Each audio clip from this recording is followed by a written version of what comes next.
Bonsoir tout le monde ou bonjour selon l'heure où vous regardez. Bienvenue dans cette nouvelle pilule rouge de Nikolai. Salut les amis, je vous ai préparé un petit truc. On va parler de 6 armes du contrôle généralisé. Au fur et à mesure du développement, vous allez comprendre un peu ce que c'est. Alors je vous préviens d'avance, il n'y aura pas de lien, il n'y aura pas de fait à l'appui. Prenez ça pour les délires d'un conspirationniste au départ. Et ensuite, faites-vous votre propre idée sur ce que je raconte.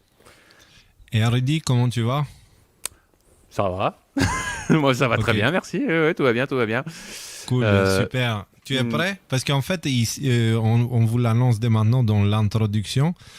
Moi, j'ai pas du tout regardé. Je vais vraiment être le public comme vous et poser les questions. Rudy, il a jeté un coup d'œil. Donc, on a 3 niveaux. On a Nico qui l'a fait, Rudy qui a une idée et moi qui a aucune idée.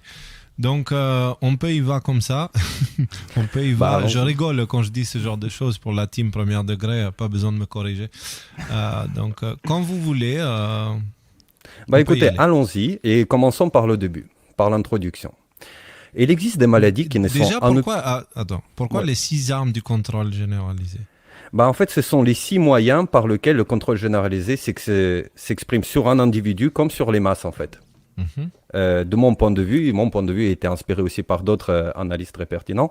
Et donc, j'aimerais bien le décortiquer pour qu'on remette en ordre un peu les priorités selon lesquelles le Deep State nous attaque, en gros, et les manières selon lesquelles on peut résister, en fait, à tout ça. Ok. Donc, commençons. Introduction. Il existe des maladies qui ne sont en aucune manière dangereuses pour l'humain, puisqu'ils n'existent que dans l'imagination d'individus perfusés aux journaux et à la télévision. On va toutefois vous les traiter tout à fait sérieusement. Il existe pourtant d'autres qui sont cachés de l'opinion publique par tous les moyens et la majorité de l'humanité en souffre. Ces-ci sont capables de détruire des civilisations entières. Ce sont les infections psychiques et la plus dangereuse d'entre elles est l'obstruction cérébrale endogène, autrement dit le psychozombisme. Alors tout ça, vous allez voir plein de néologismes. Ne vous en faites pas, on va développer tout ça. Ceux qui en souffrent voient le monde de manière naïve et imbécile où les inquisitions, génocides et autres horreurs font partie du passé et n'ont aucune existence dans le présent. C'est la boîte noire au fond du salon qui leur indique ce qui est et ce qui n'est pas, en marquant par vert ou rouge chaque information. Un psychozombie ne saurait pas reconnaître un fait marqué par rouge par la propagande, même s'il est enfoncé dedans jusqu'au cou. En d'autres termes, cet individu qui avance dans la vie avec un seau sur la tête percé de micro-trous pour les yeux, il exécutera n'importe quel ordre, croira n'importe quelle ineptie et pire, obligera les autres à se soumettre à ses croyances. Laissez-moi vous expliquer. Alors si on peut descendre un peu, je vous ai préparé une petite histoire. On peut descendre, mais j'essaye de suivre concrètement qu'est-ce que tu dis là. Tu peux résumer ça en une phrase? Je peux essayer si tu veux. En gros, vas-y Rudy. Il y a des gens. Moi, ce que je comprends, c'est que il y a des maladies et notamment des maladies mentales qui sont évoquées. Il y en a certaines qui touchent toute la population, quand bien même personne n'en parle. Et c'est ce que tu appelles le psychozombisme, qui consiste en gros à se mettre des grosses œillères et en fait à préférer l'opinion de la boîte noire au fond du salon, c'est-à-dire de la télévision, à la perception de nos propres sens. Et moi, je pense par exemple aux zététiciens, là, et un qui s'appelle Monsieur Sam, qui a fait beaucoup parler de lui à une époque. Et dans une de ses émissions, il disait « Ah, j'ai vu une soucoupe volante, mais comme je sais que les soucoupes volantes n'existent pas, du coup, je crois que je n'ai pas vu une soucoupe volante. » Donc en fait, il voit des choses, mais ces idées préconçues font qu'en fait, il n'a plus aucune confiance dans ses sens, et donc accorde toute sa confiance à la télévision, à la culture, ou à ce que tu veux, quoi. C'est ça ? C'est à peu près ça. C'est à peu près ça. Donc, je vais vous raconter une petite histoire qui va vous introduire un peu dans ce qu'est le psychozombisme. Et c'est une histoire du renard. Le renard, quand il a mangé, enterre les restes de son repas sous la terre ou la neige pour que personne ne lui vole. Tant que le renard n'a pas fini ce petit rituel, s'approcher de la viande est dangereux. L'animal montrera hostile à votre regard. Se montrera hostile, ouais. Se montrera hostile à votre regard. Oui, les renards, ils ont ce petit rituel qu'ils font systématiquement. Ils cachent les restes de leur nourriture. S'ils en ont trop, ils font à peu près la chose suivante, voilà. Et ils vont dans un lieu un peu discret, ils vont creuser un trou, ils enterrent le truc dedans. Sauf qu'il y a une expérience qui a été faite. Si on mettait le renard dans une boîte, d'accord, plastique, supposons, qui est transparente complètement, et qu'on lui laissait un morceau de viande là-dedans, il va manger une partie, et le reste, en fait, il va essayer de le cocher quand même sous une neige ou sous une terre imaginaire. Et tant qu'il n'a pas fini ses gestes, faut pas s'approcher ni de la viande ni du renard parce qu'il va essayer de vous mordre ou de grogner, de vous griffer, enfin toutes ces choses-là. Par contre, dès qu'il a fini ce petit rituel, vous pouvez vous approcher de la viande, la prendre dans les mains et même secouer devant son museau, il n'en fera rien. Mais pourquoi c'est comme ça? Comment réfléchit le renard en fait? On est sûr que c'est comme ça? Oui, c'est comme ça. C'est comme ça. C'est une observation qui a été faite. Parce que le renard, il réfléchit de la manière suivante. Le renard dit, la viande qu'on me montre à ce moment-là n'existe pas, puisque la mienne, elle est déjà enterrée quelque part. Et c'est un programme. Ouais. Vous voyez le principe? Tu peux descendre un peu, s'il te plaît? Encore. Le renard pense de la manière suivante. Ce qui est devant moi n'est pas ma viande, puisque la mienne est bien cachée. Il crée une illusion et la viande se trouvant sous la neige imaginaire, pour lui, disparaît réellement. C'est-à-dire que les yeux du renard lui transmettent une image réelle, mais sa psyché transforme cette image et en fait une autre, en fait. Il dit non, ce que je vois n'est pas ce que je vois. Pourquoi est-ce que c'est ainsi? Parce que le renard est programmé. Et tout ce qui se passe pas selon le programme, son cerveau le rejette. Il en est de même pour l'homo zombicus souffrant de l'obstruction cérébrale endogène. Sauf que ces programmes ces programmes ne sont point écrits par Dieu, nature, mais par d'autres gens. Ce sont ces programmes qui déterminent ce qui est et ce qui n'est pas. Ok. Ouais. Tu es en train de parler de la dissonance cognitive, en fait. C'est un phénomène qui est connu chez l'humain, dissonance cognitive. Mais maintenant, tu es en train d'expliquer que c'est un mécanisme qui existe dans la nature. Tu vois, si on prenait le renard et il faisait son rituel, etc., ensuite, son cerveau, il détecte qu'il a fait ce qu'il fallait, donc il n'y a plus de problème. Du coup, toi, tu peux aller prendre la viande et lui secouer devant le nez. Il n'en a rien à faire parce que sa dissonance cognitive dit, ce n'est pas la tienne. Toi, tu as fait ce qu'il fallait. Voilà. Si les animaux le font, ça veut dire que c'est un système de protection d'une structure mentale. D'accord? Exactement. Okay. Et l'humain, pour le renard, là aussi, ok, d'accord. L'humain aussi, il a ces mécanismes-là, sauf que ces mécanismes, ils peuvent être provoqués, en fait. C'est là où c'était inscrit par la nature, en fait, dans la personnalité de renard pour préserver sa paix intérieure, globalement, quand il a fait sa chose-là, parce que sinon, il serait tout le temps alerte et tout le temps stressé. Pour les humains, ces genres de mécanismes peuvent exister aussi. Donc, et notamment l'homo zombicus que vous pouvez voir juste en dessous, sur lequel, en fait, agissent ces programmes-là. Et en fait, si on descend un peu, ce qui se passe dans le monde est la chose suivante. Donc cet individu, Homo zombicus, est incapable de voir la guerre globale menée contre l'humanité car cette information est inscrite en rouge dans sa programmation et est directement évacuée de sa vision du monde. Complètement. Donc ça, c'est les anathèmes conspirationnistes, en fait. C'est ça, en fait. C'est ça. Pourtant, cette guerre est réelle et tous les jours, des millions d'humains sont emprisonnés, affamés, empoisonnés, réduits à néant économiquement par des manipulations du marché, le système d'aide et tout ce genre de choses. Tout ceci se mélange dans une soupe indistincte d'événements dans laquelle on ne sait plus d'où viendra le prochain coup et de quelle manière. Jusqu'ici, je pense que tout est clair. Comment s'en protéger, résister et vaincre? Il faut tout d'abord voir la guerre qui nous est menée et déterminer 1. Sa nature, 2. Sa structure et son échelle. De 2. Il faut retirer le zombosso de sa tête et débrancher les câbles qui le relaient à la télé. C'est-à-dire qu'à un moment donné, il faut se défaire de la propagande et ouvrir son champ de vision. Moi, il y a un petit point là, c'est un point de détail, mais je pense que c'est important. Il y a beaucoup de gens, on va dire ce qu'on appelle les pilules bleues chez les décodeurs, ou en tout cas des gens qui n'ont pas enlevé leur zombosso de la tête, comme tu dis. Quand tu leur dis, il faut que tu arrêtes de regarder la télé, ils vont te répondre, je regarde pas la télé, moi. Mais par contre, je lis Le Monde, et je lis le New York Times, et je lis tout ce genre de choses. Ce que je veux dire, c'est important de préciser que la télé, c'est juste une allégorie, je pense, dans ton propos, de la manipulation médiatique globale dans laquelle on baigne. De la doxa, ouais. Moi, j'ai une question du coup maintenant. Comment la solution peut être de faire voir cette guerre à une personne que son cerveau la refuse? Ce n'est pas une solution là que tu proposes. Moi, j'ai jamais dit que, en fait, tout le monde pourra voir les choses. En fait, il y a des événements traumatisants qui se produisent dans la vie de chacun. Traumatisant ne veut pas dire forcément horrible, mais des événements traumatisants qui font le déclic chez ces personnes-là. Ici, je m'adresse aux décodeurs, entre autres, et ceux qui voudront bien regarder cette pilule rouge, pour qu'ils déterminent la réelle nature de la guerre qui nous est menée. Ok. Voilà. C'est pour ça que je prends énormément de raccourcis. Sinon, on pourrait écrire un truc en 10 tomes, en fait, sur 300 heures de vidéo. Voilà. Mais c'est important de préciser ça. C'est important. Et c'est important de préciser aussi que cette dissonance cognitive, elle a plusieurs niveaux dans le monde où on vit, parce que nous, on n'est pas des renards qui cachent un morceau d'os. On est des êtres un peu plus complexes, avec des vies un peu plus complexes, avec différents niveaux d'obstruction psychologique ou de dissonance cognitive. Donc, il y a même des personnes qui se considèrent éveillées, qui le sont autant que ceux qui regardent encore BFM, tu vois. Et quand on parle de complexité, effectivement, l'humain est plus complexe que le renard, mais je pense que c'est surtout la société dans laquelle on vit qui est tellement complexe par rapport à la... Enfin, je veux dire, on vit des vies extrêmement compliquées, là où nos ancêtres, il y a quelques centaines d'années, vivaient des vies tellement beaucoup plus simples, quoi. Donc... Alors, donc 2, retirer ces embossos, et 3, élaborer un plan personnel et individuel très précis de survie dans cette guerre-là.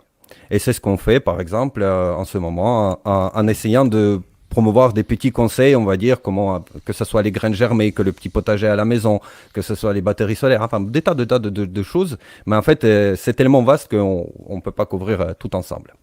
Il y a une raison particulière pour le choix de cette image ? En fait, ce sont des images que j'ai empruntées, donc du coup, ils sont pas forcément toujours parfaitement en adéquation. Voilà. Okay.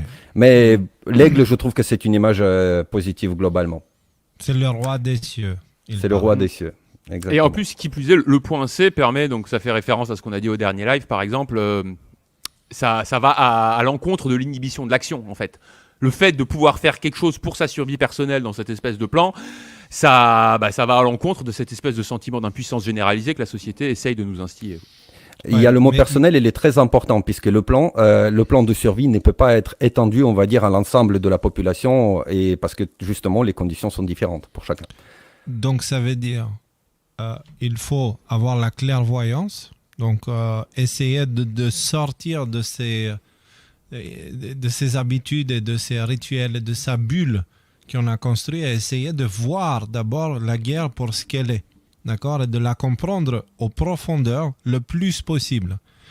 Un exemple, c'est au dernier live, on a expliqué cette histoire avec Hitler et avec l'Occident, tu vois, où il y a eu ce narratif, Hitler c'est le méchant, l'Occident c'est le gentil, et après on s'est fait avoir parce qu'il s'est avéré qu'en fait l'Occident avait des ambitions pire que celle de Hitler, avec la domination du monde.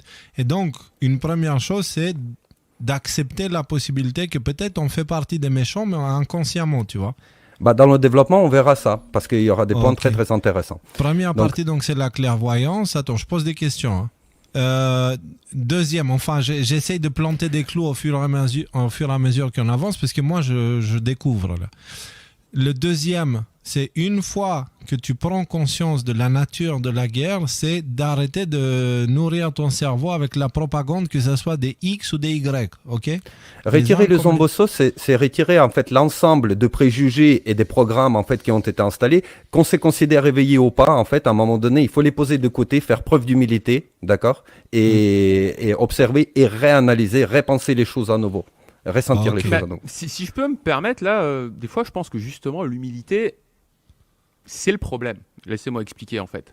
Il y a beaucoup de gens qui regardent la télé et qui se disent « Ok, alors ce que ce type-là dit, ça n'a aucun sens, mais comme il est médecin et que moi, je suis chauffeur de taxi, on va faire confiance au médecin. » Même si j'ai complètement conscience du fait que il dit n'importe quoi, vu que hier, il a dit exactement le contraire de ce qu'il dit aujourd'hui. Ok, donc cette humilité, en fait, des fois, ça peut être un piège, dans le sens où... Mais il faut être surtout humble face à soi-même, en fait. Exact. C'est ça. Mais on va parler de tout ça, les amis. Donc, du coup, je vous propose d'avancer un peu parce que si. Ouais, mais moi, j'ai besoin de planter les clous. D'accord. Donc, ça, c'est donc clairvoyance au début. Ensuite, débranchement de la matrice. Certains l'appelleraient comme ça. Et en troisièmement, établir un plan d'action à l'échelle individuelle. Individuelle, oui. Pourquoi ? Parce que c'est la seule chose qu'on peut réellement contrôler. On ne peut pas contrôler le monde, on ne peut pas demander au monde de s'adapter à nous pour qu'on passe à l'action. Il faut que nous, on s'adapte à la situation. Pas en vendant notre âme au diable, mais simplement en préparant un plan, en faisant quelque chose. Parce que si on ne fait rien, là on entre dans l'inhibition de l'action et on commence à se ramollir de plus en plus, à devenir anesthésié aux gros problèmes de la vie. Oui, Juste l'emploi du mot, je préfère l'emploi du mot personnel comme c'est écrit que le mot individuel parce que personnel, ça inclut ta famille, ça inclut tes proches, peut-être une petite communauté autour de laquelle tu es. Personnel, d'accord. Oui, mais commençons avec l'individuel, ensuite tu propages au personnel et ensuite au reste. Parce que avant d'aller parler à ta famille et machin, essayer de changer le monde autour de toi, il faut que tu aies fait les 2 premières étapes. C'est vrai. Tu vois? C'est vrai. Voilà. Et il y a beaucoup de gens qui disent « Ah, j'ai compris qu'il y a un complot » alors qu'ils n'ont rien compris. Du coup, ils sortent dans les rues « complot, complot ». Ils vont aller casser les soirées de leur famille en parlant que de nouvelles de merde, on va dire. On est tous passés par là. Il y en a plein de comme ça. Je suis passé par là. Je pense qu'on est tous passés par là. Et en essayant de convaincre les autres, en réalité, on essaie de se convaincre nous-mêmes. Donc d'abord, faisons les 2 premières étapes pour ensuite la 3e. D'abord à un niveau individuel, faisons ces changements-là. Ensuite, on essaie de provoquer ce changement autour de nous par des actes, pas que du blabla. Il faut qu'on soit un exemple par des actes, sinon on n'est pas crédible. Et ensuite, voilà, j'avais besoin de faire ça, Nicolas, pour que ce soit clair pour moi et pour tout le monde. Mais bien sûr, c'est pour ça qu'on le fait à 3. Et c'est ça qui est important. Donc, c'est une guerre un plan 3, c'est notre plan. Ok, on coupera ça au montage. Bon, une bonne blague. C'est une guerre. D'accord.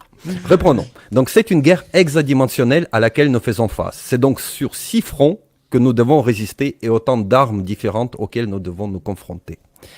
Donc, quelles sont les 6 armes du contrôle généralisé? Il existe 6 méthodes pour détruire une société et dans l'idéal, elles doivent fonctionner simultanément. Ces méthodes portent un nom, les 6 priorités du contrôle généralisé. Pour faciliter les choses, nous les appellerons armes. Les voici. 1. Conceptuel. 2. Chronologique. 3. Factuel. 4. Économique. 5. Génocidaire. 6. La force, parce que je n'ai pas trouvé d'adjectif en français en fait pour véhiculer l'idée que je voulais apporter. Petite précision toutefois, ces armes sont disposées selon leur dangerosité et puissance, de la plus forte en première position à la plus faible en 6e. Mais t'es un peu, il faut préciser au public, il y a un petit peu de dyslexie, parce que dans générosité, c'est un mot assez particulier que tu as inventé. C'est dangerosité. Ah, dangerosité. D'accord. Je prends. Alors, une chose à retenir toutefois, plus une arme est lente, plus elle est puissante. Si la force peut être déployée instantanément pour réduire ceux qui ne sont pas d'accord, l'arme conceptuelle agit pendant des années, des décennies, voire des siècles. C'est sa fréquence basse qui la rend imperceptible et si puissante. Le fait qu'elle soit étalée sur des telles périodes de temps qu'en réalité, on ne le sent pas. C'est comme une brise tellement légère qu'on ne se rend même pas compte qu'il vente, en quelque sorte. Donc, commençons par la plus faible, la force. Alors, qu'est-ce que c'est? La force ou l'armée est l'arme la plus visible et audible de cette liste. Même le plus aveugle et sourd des hommes ne peut ignorer quand l'armée est déployée. Son objectif est venir, régler son compte à quelqu'un et repartir. Toutefois, ce qu'il faut savoir à propos de l'armée, elle n'est employée que par des imbéciles ou seulement en dernier recours. Car pour des objectifs vraiment sérieux comme l'asservissement général ou l'assainissement des territoires, elle est inefficace. Pourquoi elle est inefficace? Parce que quand vous envoyez l'armée quelque part, les gens dans ce quelque part, ils se mettent à vous détester, ils vous empoisonnent des puits, ils font des actes de diversion. Et si vous les réprimez, après il y a leurs enfants, ils ont leur temps de grandir en fait, et c'est eux qu'il faudra combattre à leur tour. Ouais. Donc en à gros, long terme, ça veut dire que si tu veux garder le pouvoir, il faut jamais décrocher les yeux de l'entité que tu contrôles, parce que dès que tu tournes la tête, elle va te planter. Voilà. Exactement. Donc c'est inefficace sur le long terme, c'est clair. Donc c'est vrai que nous, on crie « Ah, panique, il y a l'armée qui intervient, etc. » Mais en fait, c'est vraiment le dernier recours quand on ne peut pas faire autre chose parce que c'est inefficace pour contrôler les gens, en fait, contrôler les sociétés. Donc oui, voilà ce que j'ai écrit. T'as pas eu le temps de débarquer, de déhausser le lance-grenade que tout le monde te déteste déjà, imposant tes pays et même des actions de sabotage. Le temps d'expliquer à chacun que c'est toi le patron ici, il y a une génération qui pousse avec le désir de revanche qu'il faudra combattre à son tour. C'est un bourbier qui s'installe comme en Afghanistan, et dans d'autres pays, notamment, qui dure des décennies, alors que chaque jour de fonctionnement de l'armée coûte des millions et des millions de dollars. Donc, il en est pareil, on a vu d'ailleurs avec les Gilets jaunes, en fait, c'est à peu près la même chose. Vous comprenez bien que la répression telle qu'elle a été menée contre les Français par les forces en France, contre les Gilets jaunes, n'a pas tué en fait l'idée en fait qui portait ces gens-là, n'a pas tué la réflexion, mais au contraire, Il leur a juste fait changer d'action, en fait, mais l'hostilité envers le système n'a fait qu'augmenter chez eux. Par contre, l'armée, c'est extrêmement rapide et quand on ne peut pas utiliser les autres armes de la liste, elle règle le problème en un claquement de doigts, comme un scalpel, pour disparaître ensuite tout aussi rapidement. Et là, on pense à l'Ukraine, par exemple, et ce qui se passe en ce moment. On pense à l'Ukraine, mais on peut aussi penser à nouveau aux Gilets jaunes et dire qu'effectivement, ces mouvements-là, il a poussé le gouvernement, en fait, à utiliser quelque chose qui est censé être utilisé en dernier recours. Parce que même ceux qui sont considérés comme étant des dictateurs en Europe, je pense à celui de la Biélorussie, Loukachenko, il y a tout le monde qui a commencé à le narguer, en fait, et montrer qu'il y a même à l'ONU, Madame Bachelot, je ne me rappelle même plus comment il s'appelle. Bachelot, elle a mené une enquête par rapport aux droits de l'homme en fait lors de la crise de Gilets jaunes et ce qui a été fait en fait, ce qui n'était pas normal. Donc on a fini avec la force, j'espère que c'était clair et de toute manière je ne pense pas qu'on puisse poser beaucoup de questions, c'est comme ça que ça fonctionne. 5. L'arme génocidaire. Voici une méthode plus efficace contre les peuples. Même s'il fonctionne beaucoup plus lentement que les tanks et les avions, l'arme génocidaire ce sont tous les moyens qui détruisent la génétique humaine.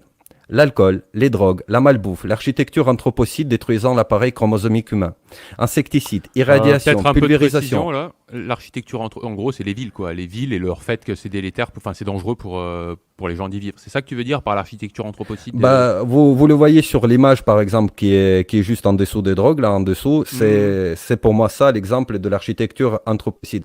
On va le développer, je pense que je vais faire un petit quelque chose là-dessus. Ce sont tous les principes de construction. Par exemple, Le Corbusier, c'est quelqu'un qui excellait dans l'idée de l'architecture anthropocide. En fait, à proprement dit. C'est l'architecture qui n'est pas du tout adaptée pour que l'homme vive en harmonie avec la nature. Un peu comme les cages pour les poules, quoi, en gros. Exactement. Exactement. Donc, c'est tout ce qui tue lentement, stérilise la population, et plus grave, inhibe l'intellect. Donc, pour l'alcool, on n'a rien à dire. Les drogues, c'est très, très clair. La mauvaise nourriture, ça, vous le connaissez tous. Et après, Monsanto, je pense que tout le monde en a entendu parler maintenant, comment il provoque les cancers chez les gens. Et dernièrement, en fait, les injections expérimentales pour tout le monde. On pourrait rajouter aussi un suspect auquel on pense moins souvent, c'est tout ce qui va être les produits ménagers, les cosmétiques, les dentifrices, les choses comme ça, les crèmes solaires. Donc toutes ces choses-là, on pourrait rajouter une petite photo sur le côté. Tout ce qui contient de la chimie non naturelle, en fait, que tu ne trouves pas dans la nature, provoque ce genre de choses. Effectivement. Donc, vous voyez que c'est beaucoup plus subtil comme concept et que là, on rentre dans un domaine qui est moins perceptible. Déjà, il faut gratter à la surface pour pouvoir voir ce que c'est l'arme génocidaire. Effectivement, pourquoi se battre, par exemple, avec les Amérindiens quand il y a les colons qui sont venus dans les Amériques, si on peut leur donner de l'alcool et des couvertures pleines de typhus? En plus, ils vont être pleins de gratitude pour les biens et le progrès qui leur a été apporté et te donneront avec joie ce que tu veux sans combattre. Et c'est à peu près ce qui s'est passé. Pour ceux qui connaissent un peu l'histoire de la fondation des États-Unis, c'est un génocide qui ne dit pas son nom, c'est juste qu'il n'a pas été tant fait par les armes à feu qu'il n'a été fait par un procédé insidieux. Et qui n'a pas été fait par les Américains. Parce qu'il n'y avait pas d'Américains à l'époque. Non, il n'y avait pas d'Américains. Non, c'était des colons européens. Je pense les Hollandais, les Britanniques. C'est important à préciser, parce qu'on a parlé au dernier live le pouvoir de l'Europe et le changement de main du pouvoir. Ouais, Rudy? Qu'est-ce que je voulais vous dire? Voilà, j'ai perdu le fil. C'est pas grave, ça va. Okay. C'est pas grave.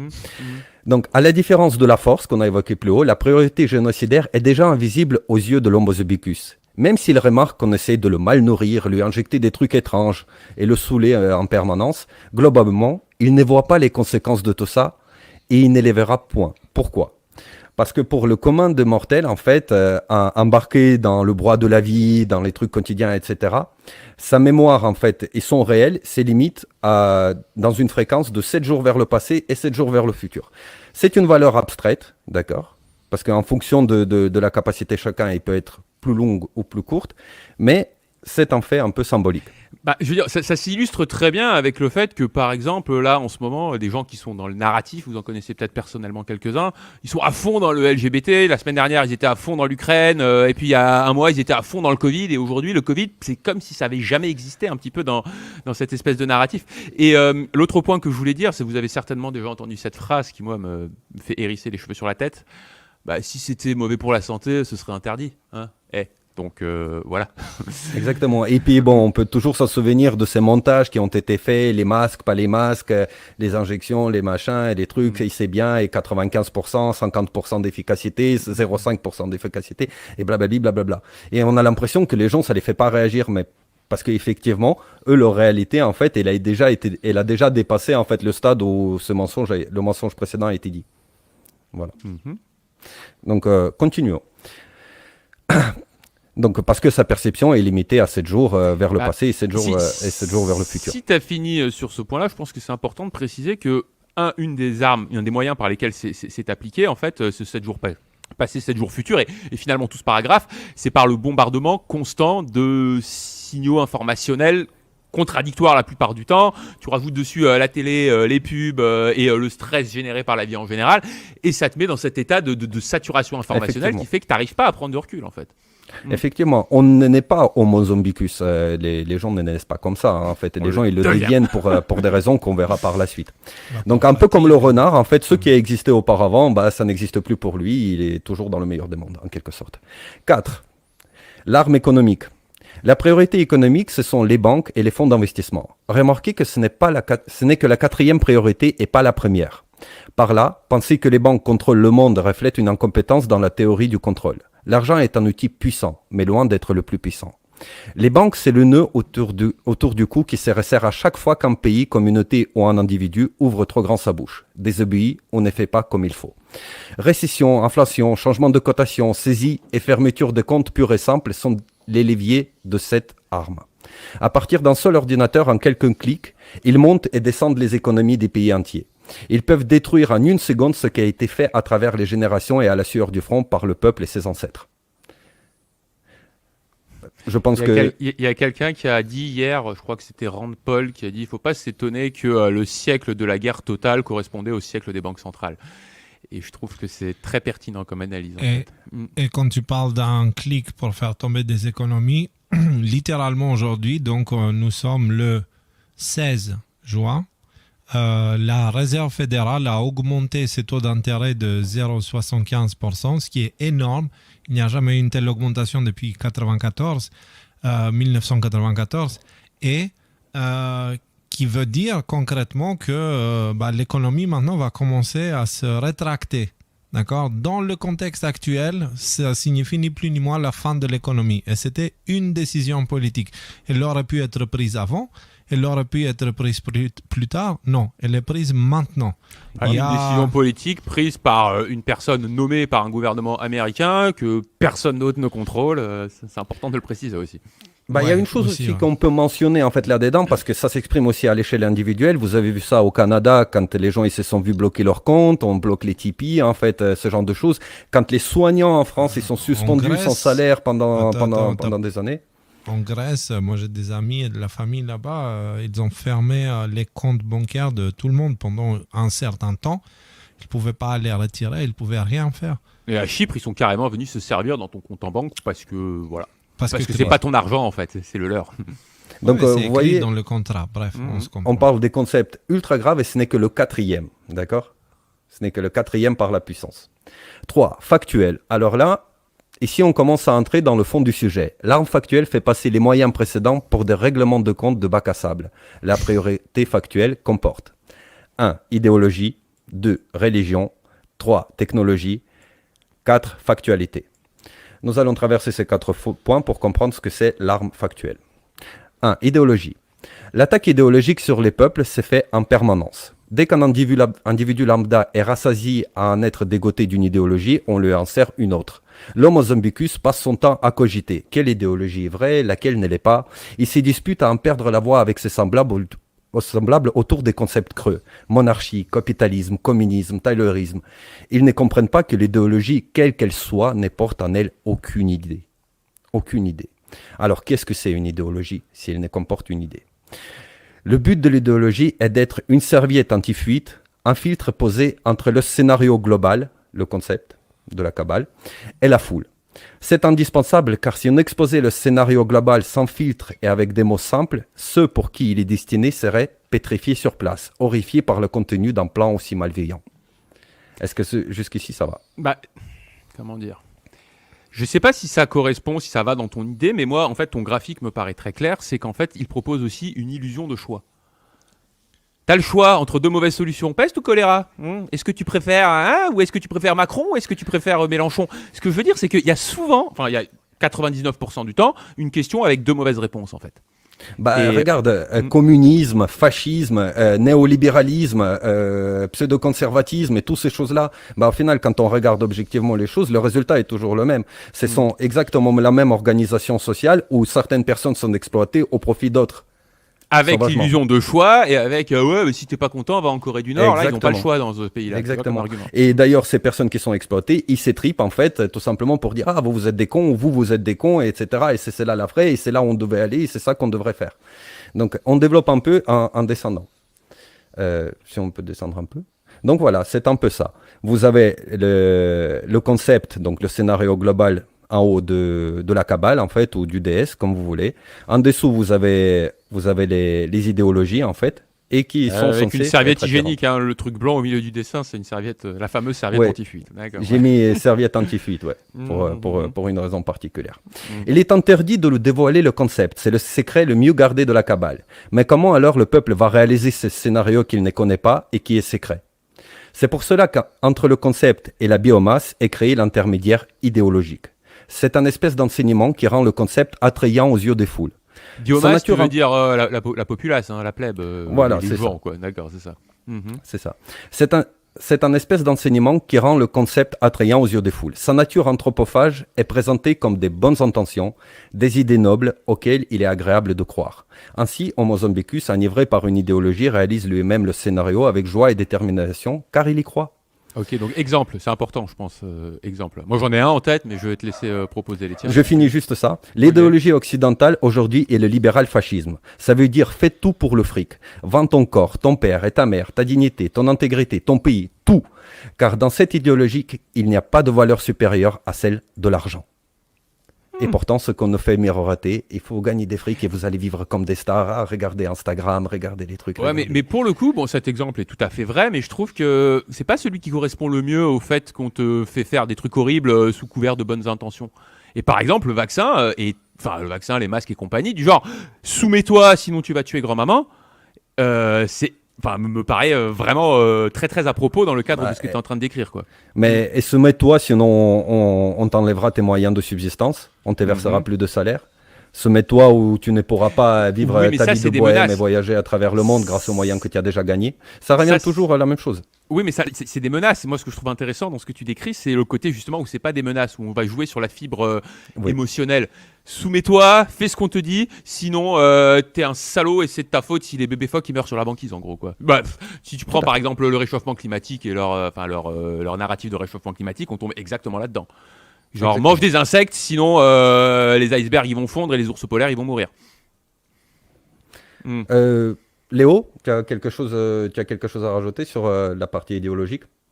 Je peux donner l'exemple on crée un ennemi qui est le nazisme avec Hitler en tête pour ensuite donner les gentils en face qui est la civilisation occidentale, la démocratie. Et après, on va monter cette démocratie sur des missiles avec lesquels on va aller démocratiser le monde. Voilà, moi c'est ça qui me vient comme exemple. C'est un très bon exemple justement. Donc je vous propose de continuer sur la partie religion. T'es raminé. Ah oui, non mais ça j'ai un ami qui m'a aidé à corriger les fautes d'orthographe au préalable et il a été un peu choqué, mais après ça s'explique très bien. Pour les foules, la définition du mot religion est une idée très vague.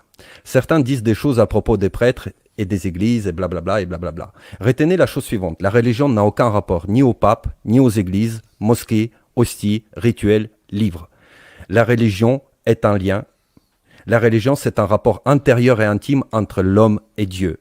Comme un fil d'or invisible, elle relie les humains entre eux et chacun d'entre eux à Dieu.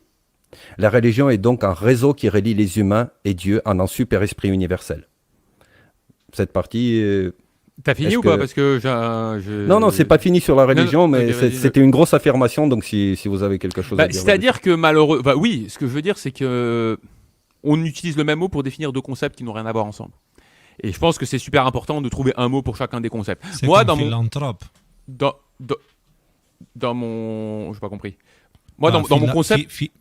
La religion, c'est un mot positif à la base qui est utilisé pour manipuler la population, tout comme le mot philanthrope, qui à la base veut dire celui qui aime l'humain. Et Bill Gates, c'est un philanthrope, les Rothschild, c'est des philanthropes, les Rockefeller, c'est des philanthropes, et Soros, c'est un philanthrope, et ils sont aussi philanthropes que Hitler, tu vois. Donc, bon, c'est-à-dire, oui, il y a ça, mais je pense pas que. Alors peut-être que c'est parce que je suis au Québec que j'ai cette vision-là, mais alors les Québécois, ils sont très, très, très remontés contre notamment la religion catholique, parce qu'il y a eu des saletés qui ont été faites, notamment avec les peuples autochtones. Bon, bref. Histoire québécoise. Oui, contre l'Église catholique, en fait, à proprement dit. Et le truc, c'est que, du coup, le concept de religion, aujourd'hui, n'est pas du tout, je pense, de mon point de vue, connoté positivement. Tu parles de gens en religion, ils vont te parler de prêtres pédophiles, tu vois ce que je veux dire? C'est pour ça qu'il était important pour moi de le situer de cette manière-là, que c'est vraiment ton rapport à Dieu et le rapport aux autres humains. Et donc toi, c'est ta définition, religion, c'est ça, et du coup, les institutions politico-religieuses, t'appellerais ça comment, du coup? En bas, on descend, ce sont des églises, en fait. Ouais, des églises, ouais. C'est marrant parce que moi, en fait. Dans mon champ lexical à moi, c'est inversé. Pour moi, le côté église est dans ma tête connoté positivement, alors que religion, c'est justement ce que toi tu dénonces comme étant ces organisations politiques où il y a le pape qui va te dire vaccine-toi sinon, par exemple. Mais bon, je veux dire, ok, toi c'est ta définition, c'est ta pilule rouge, on va continuer avec ta définition. Je fais pas de problème c'est bien ce qui est dit là dans la définition. Ensemble déterminer des croyances et des dogmes définissant le rapport de l'homme avec le sacré. Ça c'est très vrai, ouais. Voilà. Ouais. Hey, mais regarde, 4, toute organisation ou activité pour lesquelles on a un sentiment de respect et de devoir à accomplir, la politique était pour lui une religion. Ça, c'est le détournement. Voilà. Ça, c'est le détournement. Ça, c'était le dernier, et ça a été ajouté, c'est le truc littéraire. Tu sais, non, mais c'est le 3, en fait. Avec l'écharpe rouge, comme ça. Ouais, c'est le 3. En fait, j'avais pas lu jusqu'au bout. En fait, le 3, c'est adhésion à une doctrine religieuse. Et le 2 et le 3, le 1 et 2 sont très proches en termes de sens, mais très différents du numéro 3. Et pourtant, ils portent le même nom. C'est novlangue, maître... et ça fait partie ensuite des armes qu'on verra par la suite. Pourquoi est-ce que c'est comme ça? Donc voilà, vous avez le schéma à peu près, voilà, le fil d'or entre les humains et qu'il est relié à Dieu en fait. Voilà. Et il ne faut pas oublier que selon la Bible, Dieu est parole. Okay? Et donc attaquer la parole, le sens des mots, c'est attaquer Dieu. Il ne faut pas oublier ça. Très très juste. Ouais. Donc ensuite... Les églises, pour ne parler que d'elles. Les églises, quant à elles, ont perverti la notion de la religion et ont transformé le réseau universel en secte. Elles ont transformé les humains en leurs serviteurs, demandant servilement guidance et pardon à leurs représentants. À qui des prêtres, des imams, enfin, et des tas d'autres choses pour ne stigmatiser personne, je le dis à titre d'exemple. C'est pour cela que la priorité idéologique utilise la religion comme arme, alors qu'au fond, c'est toujours la même filtre entre le concept et la foule. La mafia ecclésiastique n'écrit pas seulement des histoires pour la populace, elle fait pire. Elle s'en sert entre l'homme et Dieu en les séparant par un immense mur, comme sur l'image juste en dessous.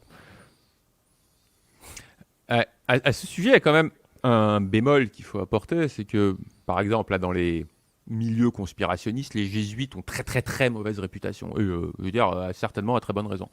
Mais il ne faut pas oublier d'un truc, que si jamais les autorités en haut de la pyramide jésuite ont probablement fait tout un tas de choses qu'on peut condamner, tout en bas de la pyramide, il y a beaucoup de gens aussi qui ont beaucoup aidé leurs prochains en termes de communauté, tout ça, parce que je veux dire, le prêtre avait une espèce de rôle de psychiatre, d'arbitre, de pacificateur dans les familles ou des choses comme ça. Et on se retrouve avec finalement ce concept d'église que tu dénonces. Mais dans les couches inférieures, dans la base de l'église, il y a aussi des gens de très bonne volonté, de très bonne foi et qui ont apporté beaucoup de bien autour d'eux. Donc c'est compliqué en fait ce sujet-là. Il y a réellement des gens sains et je pense que tout le monde pour soi il comprend et il peut faire la différence que c'est une institution est une construction humaine du pouvoir, d'accord, comme l'église.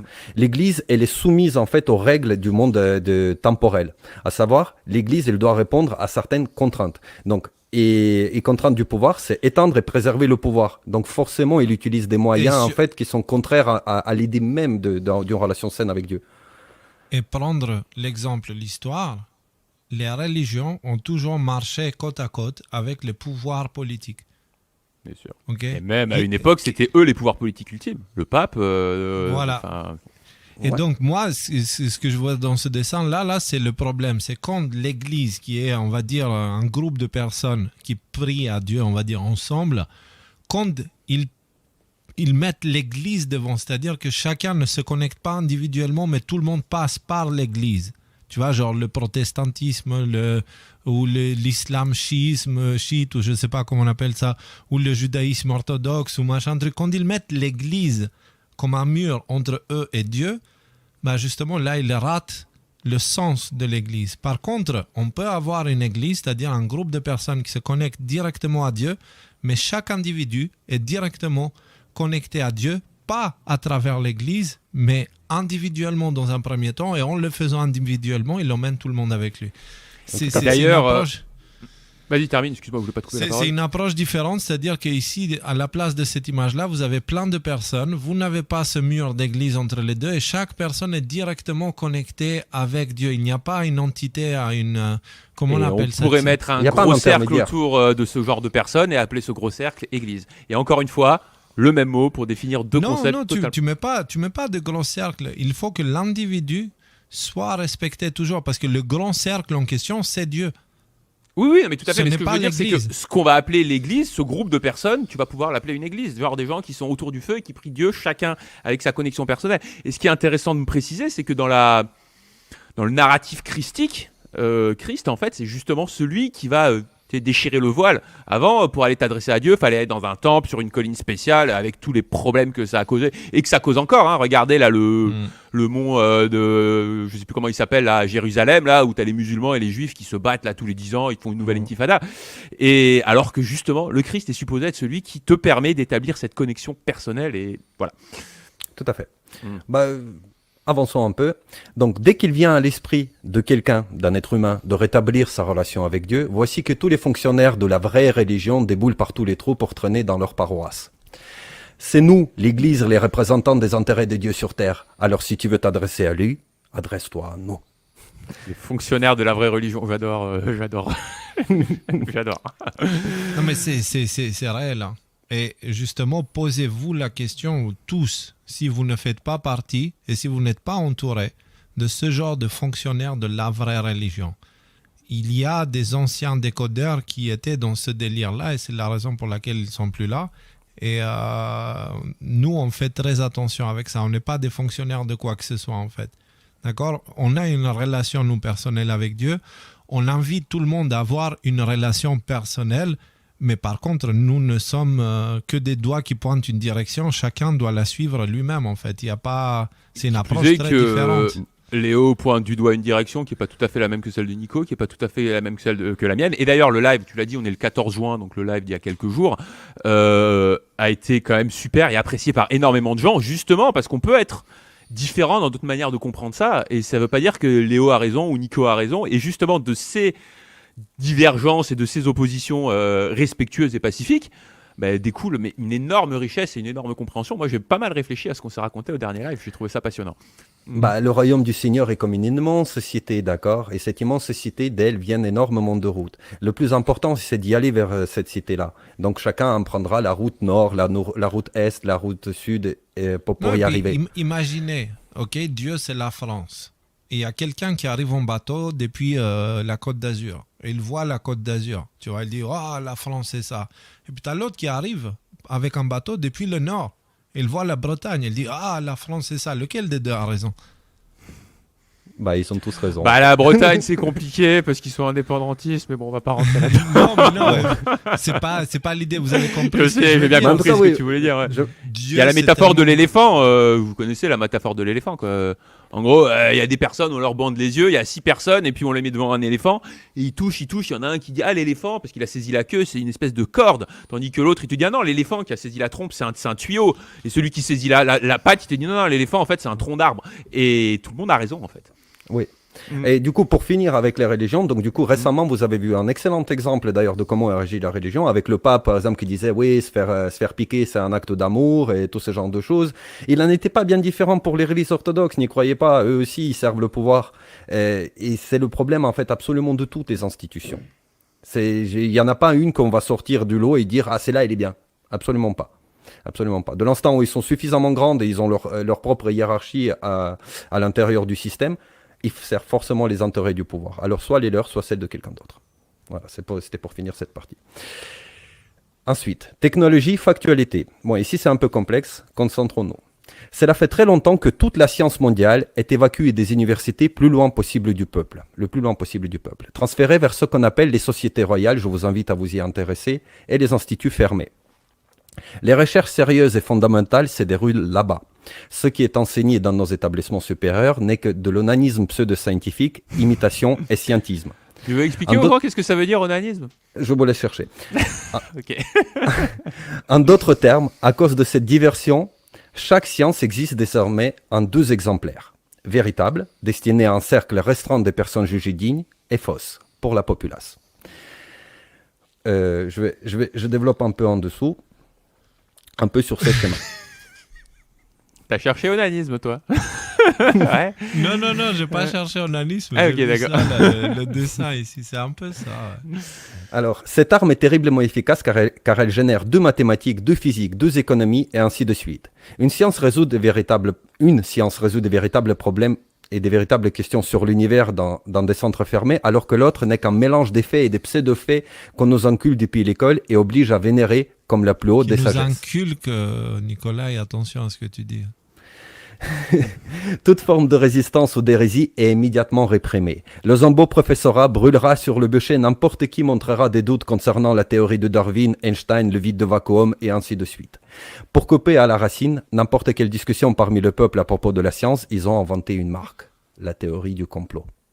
À ce sujet, je lisais un article super intéressant dernièrement, je crois que je ne l'ai pas mis en trad, mais il faudrait peut-être que je le mette, où en gros, on t'explique, quelqu'un se demande, alors, toutes ces fameuses inventions, l'énergie libre et compagnie, qui auraient mystérieusement disparu de la société, elles seraient cachées et tout ça.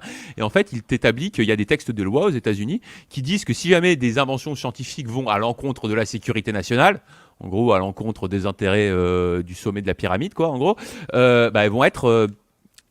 mise de côté. Et on sait, aujourd'hui, il y a officiellement, de manière générale, depuis que ça a été fait dans les années 60 ou 70, entre 5000 et 6000 brevets qui sont interdits. Et là, on parle que des brevets, c'est-à-dire des inventions qui sont allées loin, jusqu'à arriver au stade de brevet. Et donc, si on se pose la question des inventions qui sont juste au niveau embryonnaire, ça nous amène où, en fait? Alors, et moi, il y a... Ouais. Oui, il y a une phrase par rapport à ce que tu viens de décrire là et les 2 types de vérités, tu vois, genre les spécialistes et le peuple. Une phrase qui m'est venue en tête, c'est ces 2 dernières années, ce que j'ai appris avec une violence inimaginable, c'est que dans ce monde dans lequel on vit, un scientifique qui dit de la merde et qui se plante tout le temps a plus raison qu'un complotiste qui ne se trompe pas et qui dit la vérité. Donc, voilà, on est tous égaux, mais il y a qui sont plus égaux que d'autres. Ça revient exactement à ce que tu disais tout à l'heure, c'est-à-dire qu'on a délégué notre pensée à autrui, quoi, en fait. Exactement. Tu vas quoi? Tu vas croire ce mec-là qui est un fou, ou est-ce que tu vas croire l'ensemble de la communauté scientifique qui sont tous d'accord pour dire quelque chose de faux? Mais tout à fait. Alors poursuivons un peu, donc voilà, ça ressemble un peu à ça, la science moderne. Donc voilà, sur la base de la fausse science sont créées des fausses technologies et des faux savoirs. Ces derniers réunis ensemble forment une religion scientifique globale, à laquelle tout le monde est initié en commençant par la maternelle et en terminant par l'Académie des sciences. Au lieu des églises, cette religion a des colloques de type TEDx, à la place de l'idole le prix Nobel et à la place des messies Einstein, par exemple. La science est un banal baptême saupoudré des mots complexes sciento-semblables qui permettent d'émerveiller le pigeon impressionnable. Ces baptêmes n'est que le relent de la science. Une préscience qui permet de créer des petits objets utiles comme voitures, machines à laver et moyens du contrôle numérique que sont les portables. Qu'est-ce que tu appelles baptême? Je ne suis pas sûr de comprendre ce que tu veux dire. Baptême, c'est l'initiation. Peut-être en russe, ça n'a pas tout à fait le même sens. Baptême? Baptême, c'est une initiation à quelque chose. Ok, d'accord. Ok. Du moins, c'est comme ça que je l'ai entendu, si ce n'était pas clair. Ok, d'accord.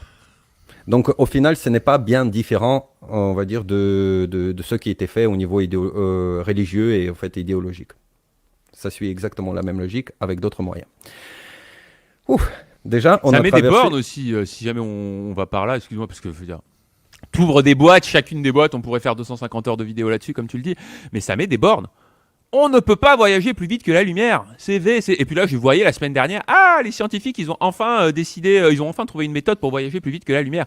Ok, mais alors, ce qui était complètement faux et qu'on n'avait pas le droit de penser il y a 5 minutes, maintenant tu me dis que j'ai le droit de le penser? Qu'est-ce qui s'est passé? Qu'est-ce qui a changé? Et en fait, ça te met des bornes dans ta tête qu'à un moment donné, l'intelligentsia scientifique va décider de lever ou de ne pas lever ou des choses comme ça. Le vrai problème, en fait, de la rencontre entre l'archéologie et, j'ai oublié comment ça s'appelle, et les historiens, en fait, à proprement dit, c'est que certaines découvertes archéologiques, par exemple, qui remettent en cause ce qui a été écrit jusqu'ici dans l'histoire, les gars qui les découvrent, soit on les fait passer pour un fou, soit on dit qu'ils se sont complètement trompés dans ce qu'ils ont découvert et qu'il y a des raisons un peu... Bon, bref, la science sert en fait à vous faire croire en une histoire. Voilà, en une histoire particulière. C'est un narratif. C'est un narratif. Au même titre, il y a quand même un bémol, excusez-moi, hein, il y a aussi une manière de faire de la vraie science. Et il y a des gens que tu pointes du doigt comme étant les complotistes ou les pestiférés. Moi, je pense à Jean-Pierre Petit, vous savez que je l'aime bien. C'est un type qui applique des principes de la science avec un S majuscule, qui sont des principes qui ont quand même une certaine validité dans un champ qui s'exprime, quoi, tu vois. Et ils arrivent à des conclusions qui sont peut-être des conclusions qui aident à avoir une meilleure compréhension de l'univers. Donc encore une fois, le même mot pour désigner deux choses. La science, que moi je mets avec un S majuscule, où le doute, les expériences, les conclusions basées vraiment sur l'observation et non pas sur des idéologies, des théories et des idées préconçues. Ça, c'est la bonne science, avec peut-être qu'il faut arrêter de la divinifier comme on le fait aujourd'hui, mais qu'on amalgame avec la fausse science que tu dénonces ici, quoi, en fait. Ce que je dénonce ici, c'est exactement ça, que par exemple, quand on nous donne des cours de physique, ne serait-ce qu'au lycée, il serait bon d'apprendre que l'atome, il change de substance, d'accord ? Enfin, il change de substance, vous m'entendez ce que je veux dire, lorsqu'il est observé ou pas observé. Voilà. Il change de nature. De nature, voilà, merci. De nature. Mais moi, j'ai mieux que ça. J'ai pris une fois en autostop un géologue de Norvège. Et en fait, il étudiait les Alpes, tu vois. Et un jour, il est allé à l'école et il a vu les livres de l'école de son enfant, tu vois. Première fois où à l'école, il leur apprenait la structure de la Terre. Le mec, c'est un géologue. Hein. Il pratique, il vit de ça, il est très bon dans ce qu'il fait. Et puis, il voit les livres, il dit, mais c'est quoi ce délire ? Qu'est-ce que vous leur apprenez aux enfants là ? Et il est allé à l'école pour demander des comptes. Qui a écrit ça ? Qui apprend aux enfants que la Terre ressemble à ça à l'intérieur ? C'est qui est le con qui a fait ça ? Parce que ça va à l'encontre de ce que lui, il pratique au quotidien. Et c'est la même chose pour la physique. Et même l'image de l'atome qu'on nous donne avec ce neutron qu'on nous présente comme une sorte de soleil avec des électrons satellites, ça n'a rien à voir. Rien à voir. On a fait la première photo d'un atome. Ça ressemble surtout pas à ça, en fait. Ça ressemble comme une sorte de nuage avec des ondes, en fait. Ça n'a rien à voir. Il n'y a pas de bulle, il n'y a pas de toutes ces choses-là. Bref, allez. Bref. Maintenant, on arrive dans des choses vraiment complexes où il va falloir se concentrer. Donc, on va parler de l'arme chronologique. Une influence encore plus importante sur les peuples, les pays et les civilisations s'exerce par le contrôle de leur chronologie. Plus précisément, le contrôle de l'orientation des processus. Le contrôle de l'orientation de processus. Je le répète parce que c'est très important. Quelle est cette orientation et comment l'utiliser ? Le commun des mortels est étranger à ces notions. Il coule sa vie comme une branche sur la rivière en pensant par brefs épisodes et dans un seul sens, de gauche à droite pour vulgariser, ou du passé vers l'avenir et tout ce genre de choses. Toutefois, il y a des gens capables de penser dans tous les sens et à n'importe quelle profondeur. Et ces individus sont capables de contrôler l'orientation des processus, c'est-à-dire la chronologie. Ils sont capables de créer des stéréotypes de comportement ressentis par l'homo zombicus comme des commandes. La psyché humaine accomplit ces tâches automatiquement sans réfléchir. La soumission est réfléchie à ces processus porte un nom, obstruction cérébrale. Alors, est-ce que vous saisissez un peu le début de ce concept, non ? Ouais. Concrètement, moi j'ai besoin d'un exemple. Voilà. Par exemple, concrètement, je te donne un exemple. Ok ? Modèle, si on prend modèle de beauté féminine 1600, ok ? Le stéréotype à l'époque, bon, bien sûr, on va tomber sur des trucs comme ça, mais le stéréotype à l'époque, c'était que les femmes, elles avaient besoin d'avoir de la chair, elles avaient besoin d'avoir le bassin large, si tu veux, et c'était des traits. Enfants, ouais. Voilà, c'était des traits visuels qui étaient censés être attirants pour les hommes. D'accord ? Et les hommes choisissaient, et puis du coup, les femmes qui avaient ces traits étaient les plus attirantes.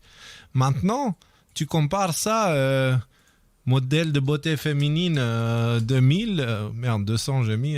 En fait, c'est une sorte de squelette, tu vois, tout fin. Voilà, là, l'idéal du corps féminin vu à travers 100 ans d'histoire. Voilà.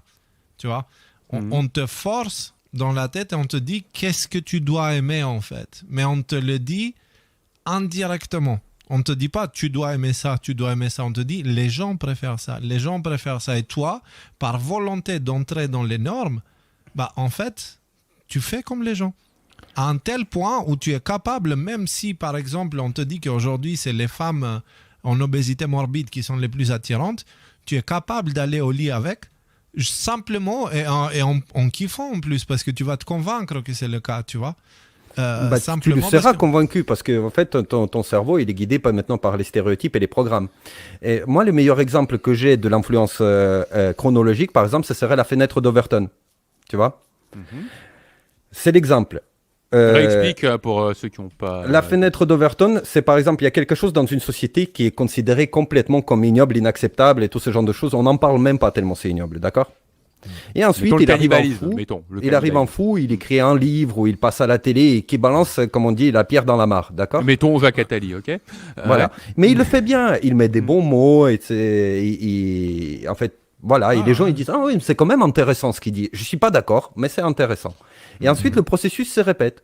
Ces gens-là, vu qu'ils ont donné un truc choquant, on leur donne la parole, on s'intéresse à ce qu'ils veulent. Après, il y en a d'autres qui écrivent aussi leurs théories qu'ils n'osaient pas écrire avant. Et ainsi de suite, petit à petit, quelque chose de complètement inacceptable passe à acceptable, admis, et à un moment donné, même obligatoire.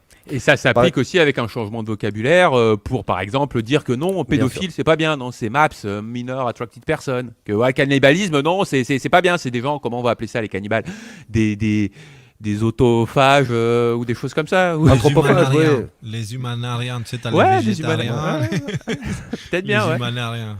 Donc, vous saisissez un peu l'idée, mais on va aller un peu plus profondément là-dedans. Si on peut, on descend. Vous voyez, guidé par les stéréotypes. Donc, ce phénomène est un piège. Et ce genre de pièges sont disposés partout en attendant leur prochaine victime. Le danger du piège chronologique et son invisibilité, il fonctionne de la manière suivante. C'est-à-dire, bon, personnellement, en fait, il peut nous survenir des événements dans notre vie particulière qui vont enclencher toute une série de processus comme une sorte de causalité. Mais il y a la causalité divine, mais il y a la causalité aussi qui est produite par ce qu'on appelle les ingénieurs sociaux, si vous comprenez le concept. Voilà. C'est-à-dire qu'il vous présente un événement et il sait que ça va déclencher toute une série de choses qui va vous amener dans un état donné et dans une forme donnée, vous faire aimer certaines choses, etc. Donc, et créer une chaîne de réaction émotionnelle, une sorte de train où chaque wagon est une réaction précalculée à un événement donné.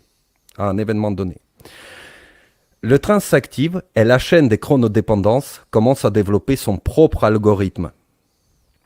À l'issue de ces processus, on obtient un état et un comportement recherché chez l'homme.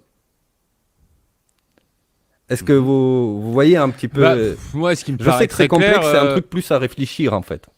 Moi, ce que ça m'évoque, là, surtout, le dessin, en fait, 1, 2, 3, 4, 5, c'est comment on est passé, peut-être, dans les années 2000, je veux dire, de la banalisation de l'homosexualité. Encore une fois, moi, je raconte les homos, tu fais ce que tu veux dans ta chambre à coucher.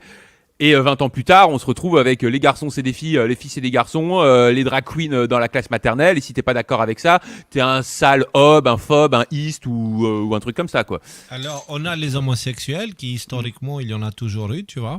Et le premier wagon, ça va être les trans. Historiquement, il n'y en a pas toujours eu.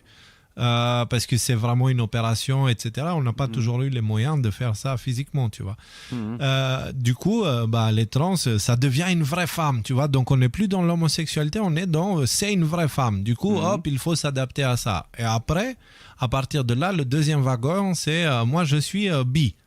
Ok, mais au niveau de tes sexes, de ton sexe, comment tu veux les deux? C'est quoi l'histoire? Tu vois, on fait comment?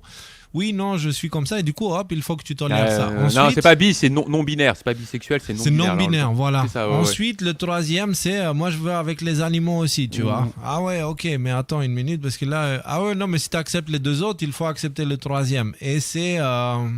Et puis après, les minor attracted personnes, donc c'est-à-dire les prédateurs d'enfants, c'est des gens qui souffrent, c'est pas leur faute. Et maintenant, là, j'ai même vu, là, si vous êtes sur le sujet, vous savez que ça me tient à cœur. Excuse-moi, je te rends la parole dans une seconde. On te dit, on peut regarder de la pédopornographie quand elle est générée par de l'intelligence artificielle, parce qu'il y a personne qui souffre. Et on te génère de la pédopornographie. Ouais, c'était nouveau, c'était il y a cette semaine. Et si vous voulez avoir ça, c'est un piège chronologique, ouais. Ça, c'est tout à fait un piège chronologique. Et juste pour finir sur ce sujet, on vous a recommandé le documentaire What is a Woman, où à un moment donné, le mec va voir des tribus Maasai et il leur pose la question aux tribus Maasai, vous pensez quoi des transgenres et compagnie?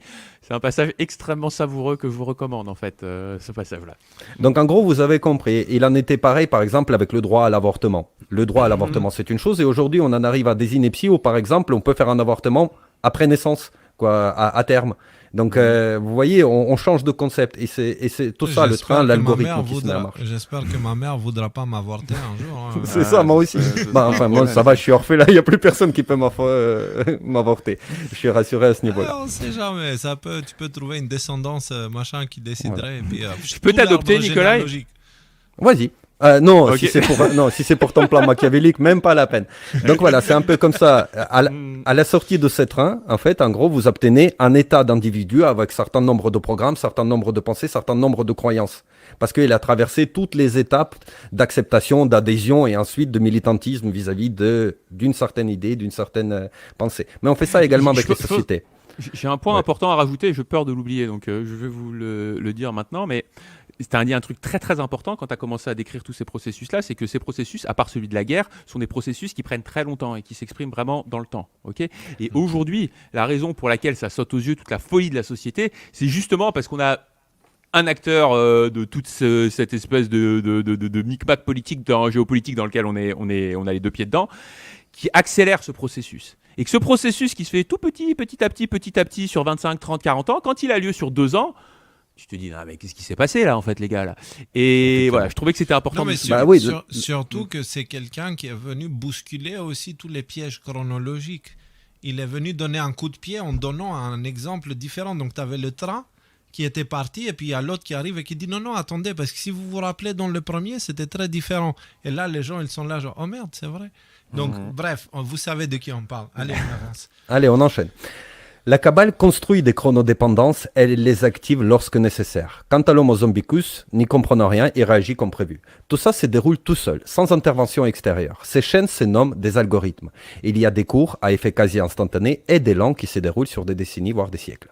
Si on pouvait créer une bibliothèque de ces algorithmes s'immisçant tels des tentacules dans toutes les sphères d'activité humaine, alors on pourrait diriger des sociétés, des pays entiers, juste en programmant leur comportement. Ces bibliothèques existent, et la plus puissante d'entre elles, c'est l'histoire. Les gens qui ont accès à l'histoire programment la société comme un scénario de film, dans ce cas précis, un film d'horreur. Et personne ne peut s'opposer à son rôle, ni l'armée, ni l'économie, ni les services secrets, ni même l'éducation supérieure pour tous. Tout ceci est inutile tant que quelqu'un contrôle notre chronologie. C'est-à-dire que la France n'est qu'une réaction de 65 millions de personnes à leur propre histoire, au programme qui trouve leurs racines profondément dans le passé. Ouais, moi j'ai un truc que je voudrais dire, c'est que bon, vous savez, nous on est les complotistes, hein, donc c'est bien, on a une liberté de penser à même des sujets complètement interdits. Alors après, il y a ceux dont on parle en émission, et puis il y a ceux qu'on garde pour nous, parce que voilà, on garde pour nous. À un moment donné, dans le genre de ces sujets bizarres, Nicolas avait mis sur la table le sujet que moi je connaissais pas, qui était celui des récentistes. Et il m'envoie une vidéo. Non pas qu'il y croit, hein, mais il dit, bon voilà, il y a des gens qui pensent que par exemple... Que le passé, qu'on te décrit sur 5, par exemple, ce qui s'est passé les 4000 dernières années, en fait, c'est passé sur un temps beaucoup plus court. Donc, il y a des gens qui pensent ça, et ils m'envoient une vidéo YouTube où, voilà, quelques-uns de leurs arguments et tout ça. Et donc, ils montrent leurs arguments, il y a des contre-arguments que je pourrais avoir, il faudrait une énorme discussion, une grosse étude. Moi, personnellement, je n'ai pas mis les pieds là-dedans et tout ça. Mais en tout cas, ce qu'on est arrivé quand on a un peu débriefé sur cette vidéo avec Nico, c'est que si jamais tu pars de ce postulat, que ce qu'on croit, il y a eu les Grecs qui sont été à 3500 ans, et puis après il y a 2000 ans, il y a eu le Christ en Palestine, machin, tout ça, ou même, tu crois pas au Christ, on s'en fiche, il y a eu Jésus-Christ, puis après il y a eu, on va dire, les Romains, et puis après il y a eu ci, puis il y a eu ça, et puis il y a eu ça. Bon, voilà, j'ai mis ça dans un ordre un petit peu bancal, mais c'est pas ça. Si jamais tu t'enlèves cette chronologie, tu t'enlèves toute forme possible de réflexion. Et moi, c'est pour ça qu'au bout de 30 minutes de discussion avec Nico, j'ai dit, moi, écoute, je clôt le sujet. Parce qu'on ne peut pas aboutir à aucune réflexion parce qu'on n'a aucune fondation, en fait, pour pouvoir penser. C'est trop puissant, ça. Alors, moi, je suis arrivé à Rudy un peu de temps plus tard. Moi aussi, je vous ai envoyé une vidéo tous les deux qui parle aussi du récentisme. Moi, je suis arrivé à ça à travers un chemin complètement différent. Pas forcément le même que celui de Nicolas, mais je suis arrivé aux mêmes conclusions. C'est que l'histoire qu'on nous raconte, elle est complètement fausse. C'est-à-dire, je ne crois tout ce qu'il y a eu à partir de la Première Guerre et avant, Première Guerre mondiale et avant, moi, ça n'entre pas du tout dans mon prisme d'analyse. Et en fait, ça m'a pris un travail fou pour le faire, pour pouvoir construire toute une structure psychologique sans ces informations-là. Mais j'ai pu le faire simplement pourquoi ? Parce que Dieu est la loi de Dieu. C'est-à-dire, j'ai posé ma structure psychologique sur la loi divine. Et celle-ci, elle me permet d'aller au-delà de mon besoin d'avoir un passé stable et connu et compréhensible, machin, parce que je vois de mes yeux la loi de Dieu, tu vois. Et j'entends de mes oreilles la vérité divine, tu vois, qui est partout dans tout ce qui existe. Et dans le présent, et je fais confiance à mon intuition, et ces choses-là, quand tu les mets ensemble, bah, en fait, tu remarques qu'aujourd'hui, l'humanité, ça fait un certain temps qui chute, ok ? Il n'y a pas de progrès. Donc, peu importe les détails qu'on va mettre dans le ressentisme, une chose est vraie, c'est qu'on ne va pas mieux aujourd'hui qu'avant, en fait. C'est complètement faux, on est déconnecté de la réalité. Et c'est pour moi assez important, c'est que si on veut mettre les pieds dans ce qu'on appellerait le ressentisme, c'est très important de le faire avec une structure psychologique autre que celle qu'on nous donne, qui se base sur l'histoire, parce que ça ne peut pas marcher en fait. C'est comme si on te disait marche sur un tapis et pendant que tu marches dessus, on te l'enlève et tu vois qu'il y a le vide en dessous. Poum, tu vois. Mais il y a un truc, c'est que ce que tu dis, comment dire, Léo, ça fonctionne, je pense, mon opinion en tout cas, hein, dans un cadre individuel. Tu t'es échangé ta structure de pensée pour pas être perturbé dans ton évolution personnelle, individuelle, là-dedans. Maintenant, il y a ce qu'on fait nous trois comme travail avec les décodeurs, à savoir où à un moment donné, il faut arriver à tirer des conclusions. Et ce ressentisme, en tout cas, me pose un vrai problème de réflexion. Et toi, tu dis ce que tu viens de dire, Léo, il faut faire plus confiance à son intuition. Après, t'es plus intuitif que moi, ça je veux dire, ça fait 2 ans qu'on... C'est pas une question de ça, ça se développe et c'est une question de confiance. Mais ce que je veux dire, c'est que là, encore une fois, comme avec l'Église, c'est très important l'effort individuel. On revient toujours parce que c'est l'individu qui est la solution et la porte de sortie. Bref, on continue parce que c'est un sujet à ouvrir. Ouais, on continue, il y a juste une chose que je veux dire. J'ai une carte ici. Cette carte, en fait, c'est une réplique d'une carte qui a été offerte à un diplomate et un notable français au XVIIe siècle. D'accord ? Il y a des choses sur cette carte, par exemple, sur lesquelles j'ai des questions et que les livres d'histoire n'en apportent strictement aucune. D'accord ? Et qu'aucun historien, en fait, qui est reconnu par l'Académie n'est prêt à m'en parler. Il y a ici les pays comme la Grande Tartarie, la Tartarie moscovite. On parle du continent américain comme de l'Atlantis. Pourquoi est-ce que existe? Il y a des empires en Afrique immenses. Il y a même l'océan, le sud de l'océan Atlantique, il est appelé l'océan éthiopien. Il faut qu'on m'explique comment ça se fait que l'Afrique, en fait, aujourd'hui, est considérée comme étant un pays dans lequel on est arrivé, où il y avait que des gens sauvages presque qui sont descendus de l'arbre, parce que c'était ça l'histoire coloniale. C'est pas vrai. C'est pas vrai, il y avait d'immenses empires, il y avait vraiment des grandes choses, des grandes civilisations qui vivaient là. Et ce sont les gagnants qui écrivent l'histoire, gardez ça en tête. Gardez ça en tête. Et donc, juste une question, parce que moi, l'histoire, c'est pas forcément mon point le plus fort. La Tartarie soviétique, non, pas, comment t'as dit, la Tartarie Moscovite, c'est quelque chose qui n'a pas d'existence dans l'histoire officielle ? Non. D'accord. La Grande Tartarie, il faut le voir comme... moi, c'est comme ça que je suis arrivé au ressentisme, hein. Je suis tombé sur des trucs et puis je voyais les mêmes choses. Et ces choses-là expliquaient, mon intuition me disait va, c'est par là.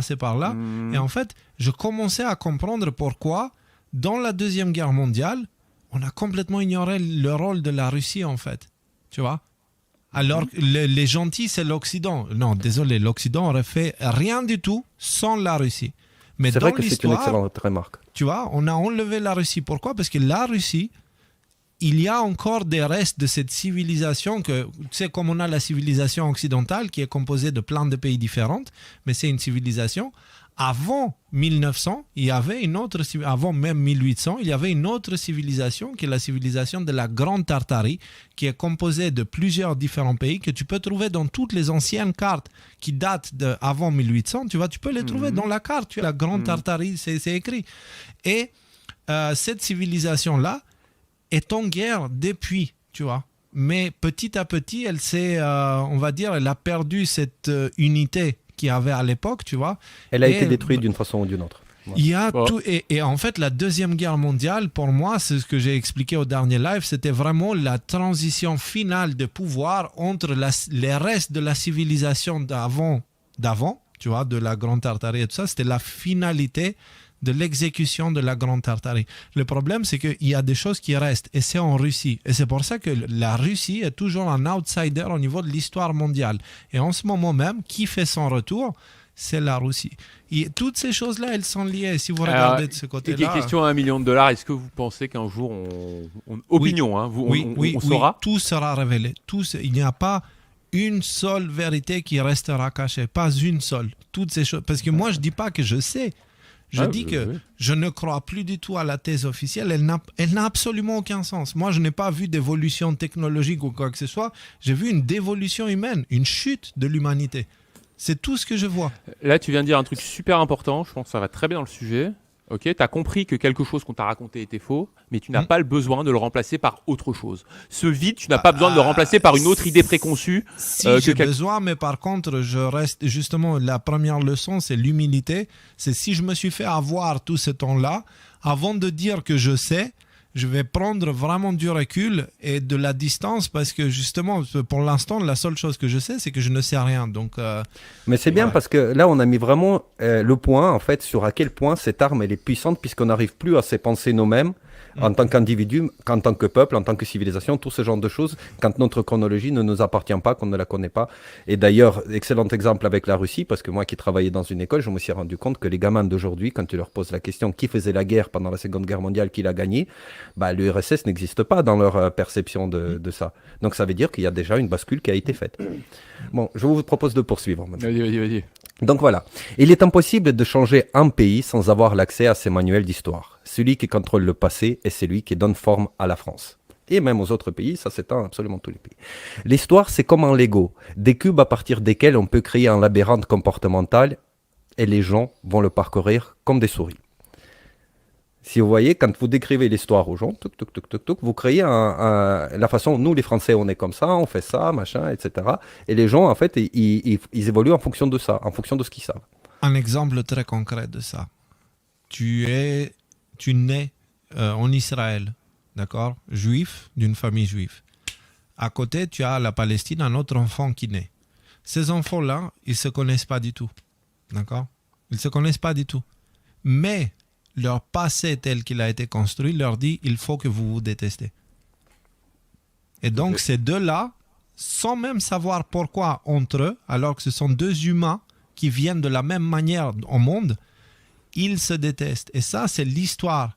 Tu vois, ce sont des cellules d'égrégore, en fait. On va dire ça comme ça. Bref. Voilà. Mais t'as pas l'impression que, juste pour cet exemple-là, il y a une idée, je vous la propose, il y a quelque chose de fondamental à l'intérieur de chacun de nous qui nous permet d'aller à l'encontre de ça.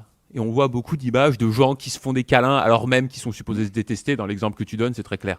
C'est ce qu'on appelle la conscience, en fait. C'est quand tu prends conscience que c'est le temps qui te manipule, enfin c'est l'histoire qui te manipule, et tu dis, moi je n'accepte pas ça, moi je ne connais pas cette personne, j'ai aucune raison de la détester. Tu avais passé cette magnifique vidéo de Matisyahu, un chanteur juif en fait, qui faisait un concert avec des juifs et des palestiniens. C'était magnifique cette vidéo, il faudrait qu'on la retrouve. Voilà. Donc, avançons un tout petit peu. Mais ce ne sont pas les exemples que la rhétorique va mettre en avant. Mais c'est un très bon exemple, Léo. Sauf que c'est un grand labyrinthe tridimensionnel, une gigantesque matrice des stéréotypes. Les humains se baladent à travers ce labyrinthe en pensant qu'ils vont quelque part, qu'ils vivent dans le réel et qu'ils sont au contrôle de leur vie. Ensuite, on descend, parce que le propos continue. Quant à ceux qui leur indiquent la réalité, les murs en plastique et le fait qu'ils sont enchaînés au passé, ceux-là sont balayés du revers de la main. Parce que ça intéresse qui ? La Révolution, ABCS, la Boétie, Machiavel, c'est chiant, c'est long, j'ai mieux à faire, je dois gagner du fric. Sauf que l'arme chronologique fonctionne indépendamment de sa compréhension par le peuple. Si tout ça t'est passé au-dessus de la tête, alors ne sois pas surpris de récolter les effets pervers de la gouvernance. C'est la loi.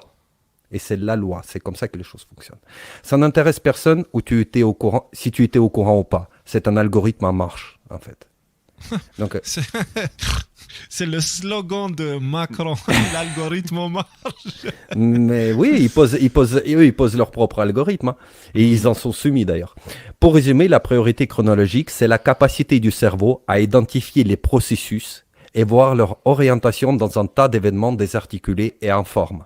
C'est comme ça d'ailleurs qu'on nous apporte l'histoire, c'est on dit apprenez les dates, tes jours il s'est passé ça, mais personne ne te situe ni le contexte, ni pourquoi, enfin je veux dire... C'est peut-être pour ça que je détestais l'histoire quand j'étais à l'école. Moi j'ai Mais toujours c'est adoré sûrement l'école, pour ça. mais l'histoire, j'ai trouvé ça chiant avec un 115 Marignan. Moi, c'est Aucun l'histoire intérêt. chiant, la science, enfin la physique chiante, la chimie chiante. Par contre, les maths, Moi j'adore ça. 20 sur 20. C'était Les c'était maths, genre ouais. un truc de ouf. Pareil. Parce Mais que voilà, les maths, donc, elles ne peuvent pas mentir, elles ne peuvent pas être déformées. En plus, Ah, arrête, ça c'est sera raciste les maths. donc je- Ah oui, c'est vrai, c'est vrai. C'est vrai que c'est j'ai oublié raciste ça. les maths. donc c'est j'invite peut-être tous pour ceux ça, qui nous d'ailleurs. écoutent... Pardon. C'est peut-être pour ça d'ailleurs qu'ils lancent ce que tu viens de dire, que les maths sont par définition, quand ils sont bien faits, incorruptibles, que c'est vrai que la chimie et la physique peuvent être corrompues. C'est peut-être pour ça qu'ils arrivent à te dire allez, les maths c'est raciste, justement pour enlever un de ces dernières fondations finalement, parce que c'est une des Qui te fondations sur permet de lesquelles on construire, peut construire. Ouais, ouais. Mm. C'est ça. Donc je vous invite à relire cette phrase et à penser les termes. En fait, la priorité chronologique, c'est la capacité du cerveau à identifier les processus et voir leur orientation, vers quoi ils mènent. Voilà, c'est très important. Maintenant, on arrive à l'arme ultime, la plus puissante.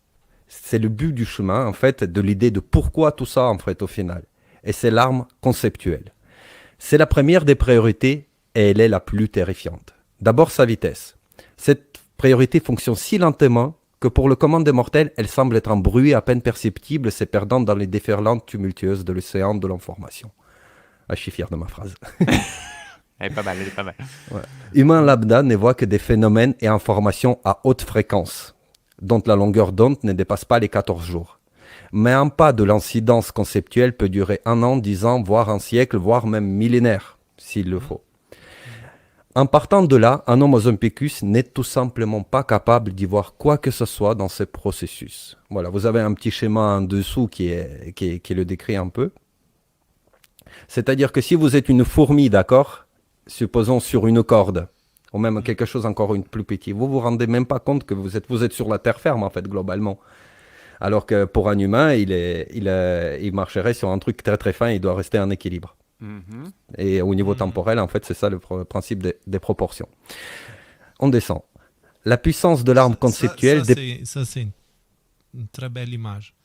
Pour la fourmi, un fil fin, c'est de la terre ferme. Ça ne bouge pas parce qu'il est tout petit, mais du coup, il ne voit ni le bout là-bas, ni le bout là-bas. Juste, voilà. Mais par contre, elle marche sur du solide. Elle ne doit pas se poser des questions. Par contre, quand tu vas à l'échelle d'un humain, comparé à la fourmi, c'est un fil tout fin sur lequel, pour marcher et ne pas s'écraser, il faut être en équilibre. C'est important. Même Parce aller que beaucoup c'est- plus loin que ça, Léo, en fait. Ouais. Parce que pour l'humain, la corde sur laquelle il avance, c'est un espace à une dimension. Pour la fourmi, la corde sur laquelle elle avance, c'est un espace qui a au moins 2 dimensions. Elle peut aller en avant, elle peut aller en arrière, elle peut aller aussi tout autour de la corde. Donc en fait, elle a accès Ouais. à beaucoup plus de la On a corde. regardé les mêmes documentaires. On a regardé Oui, les c'est mêmes ça. documentaires. Revenons à l'arme conceptuelle. Mhm. Donc la puissance de l'arme conceptuelle dépasse l'explosion simultanée de tout l'arsenal nucléaire mondial. L'arme conceptuelle, c'est une mutation globale, une maladie mentale transformant l'humain en animal et inversement en un claquement de doigts. Elle organise la population mondiale en un gigantesque enclos, un vivarium global où la vie de ses habitants s'est réduite à l'autosustentation et la reproduction. Les événements dans cet enclos se déroulent pour tous selon le scénario suivant. Hey, Vélage, engraissement, tirage, abattage. du pain et des jeux, c'est quoi? C'est l'Empire romain, ça. Hein. Mhm. Ça date, hein, comme idée. Ça. Et en partant de là, à la Kabbale, il ne reste plus qu'à soutenir la base alimentaire et à surveiller que la vision du monde de ses habitants reste réduite dans les limites de la ferme. L'arme conceptuelle est une intervention dans la psyché de l'homme, sa destruction de l'intérieur jusqu'à la méconnaissance, jusqu'à sa dégradation et l'inclusion de la victime dans le scénario global en qualité d'acteur zombie. Elle se compose en 3 parties, cela. Le concept lui-même. On peut descendre un peu. Le concept, c'est le scénario lui-même, la matrice des comportements où toutes les directions sont des culs-de-sac et mènent au même endroit, le cimetière. Dans le concept est inscrite la liste des buts de la Kabbale. Ces buts sont soit cachés, soit exposés dans une forme altérée, passée à travers le filtre idéologique. Le meilleur exemple de ça, par exemple, quand vous voyez ce qui s'est dit à World Economic Forum, à titre d'exemple, c'est une façon d'exposer les buts globalement du scénario global, mais d'une manière très très réduite, d'une manière à la limite, on va dire, ouais, c'est pour votre bien, etc. Voilà. Forum économique mondial, c'est ça. Forum économique mondial. Ensuite, nous avons la méthodologie. Alors, la méthodologie, c'est la capacité de l'humain à obtenir la connaissance par lui-même en s'appuyant sur des méthodes. N'est pas avaler les connaissances prémâchées par autrui, mais aller les piocher dans la roche. C'est ça la méthodologie. Si on peut descendre un peu. À l'école, les gamins sont gavés par des faits à apprendre par cœur. Ces derniers sont obsolètes très rapidement et s'avèrent être des déchets qu'on traîne comme un poids inutile durant toute une vie. Quant à la méthodologie, on ne l'enseigne point à l'école et c'est de manière délibérée. C'est tabou. N'importe quel prof qui s'avisera à donner de la méthodologie aux élèves sera mis au pilori, sa carrière sera ruinée. Il ne doit pas s'écarter du programme, à savoir donner tout un tas de faits et de dogmes qui coiffent l'esprit de l'enfant dans ce seau, plutôt que de leur apprendre comment résoudre de manière autonome n'importe quelle question ou problème. Jusque-là, ça va. Un enfant qui n'a pas reçu la méthodologie devient un handicapé, une victime impuissante du contrôle que la matrice comportementale aspire dans les méandres de son labyrinthe. Franchement, je vais dire un truc parce que je vais insister là-dessus parce que c'est le point numéro 1 et c'est le plus important. Autant le point numéro 2, je voyais bien un exemple. C'était quoi le point numéro 2 ? Je me souviens plus. Juste avant de quoi on parlait, avant qu'on arrive. Chronologie. Ok, voilà, la chronologie, pour moi, c'est très clair. On a donné des exemples de comment ça peut être une arme qui est utilisée par la cabale, comme tu l'appelles dans ton texte, pour arriver à ses fins. C'est moins clair, là, l'arme numéro 1, en fait. Alors, tu veux que je te donne un exemple ? Je veux que tu me donnes un exemple, s'il te plaît. Parce que, encore une fois, je répète, je découvre. Hein, mais tout de suite, ça m'est venu en tête. La vision actuelle de la réalité. Okay ? La conceptualisation n'est ni plus ni moins la matrice. Tu vois, le type de matrice dans lequel tu évolues. Donc, il y a cette vision que l'humain, il y a eu le Big Bang, que la matière a évolué à travers différentes explosions de super-étoiles, d'étoiles, machin, formation des galaxies, après les étoiles qui explosent, ça forme les planètes. Et sur une de ces planètes-là, comme ça, il y a eu la vie qui a apparu, et après il y a eu une évolution, etc. Et puis un jour, il y a eu l'humain qui a apparu, et cet humain était conscient, et il pouvait écrire des livres et faire de la musique. Donc, on te décrit que la conscience que l'humain possède, une conscience très avancée, complexe, qui est capable d'analyser, de se poser la question sur sa propre mort, etc., c'est un accident de l'évolution d'un univers purement matériel. Ça, c'est le concept dans lequel l'humanité évolue aujourd'hui. Et ce concept-là, il te dit quoi ? Il te dit que tu es une mouche qu'on peut écraser facilement, tu ne sers à rien. Que tu n'as aucune valeur. En fait.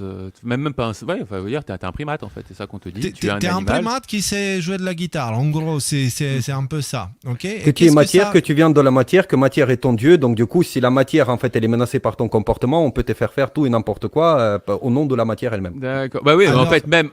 Si tu es un primate, ce que veut dire, c'est que tu vas vivre selon tes instincts, vu que tu es un animal. Donc, vis selon tes instincts. Va manger ce que tu veux, va fourrer ce que tu veux, voilà. La loi du plus fort et compagnie.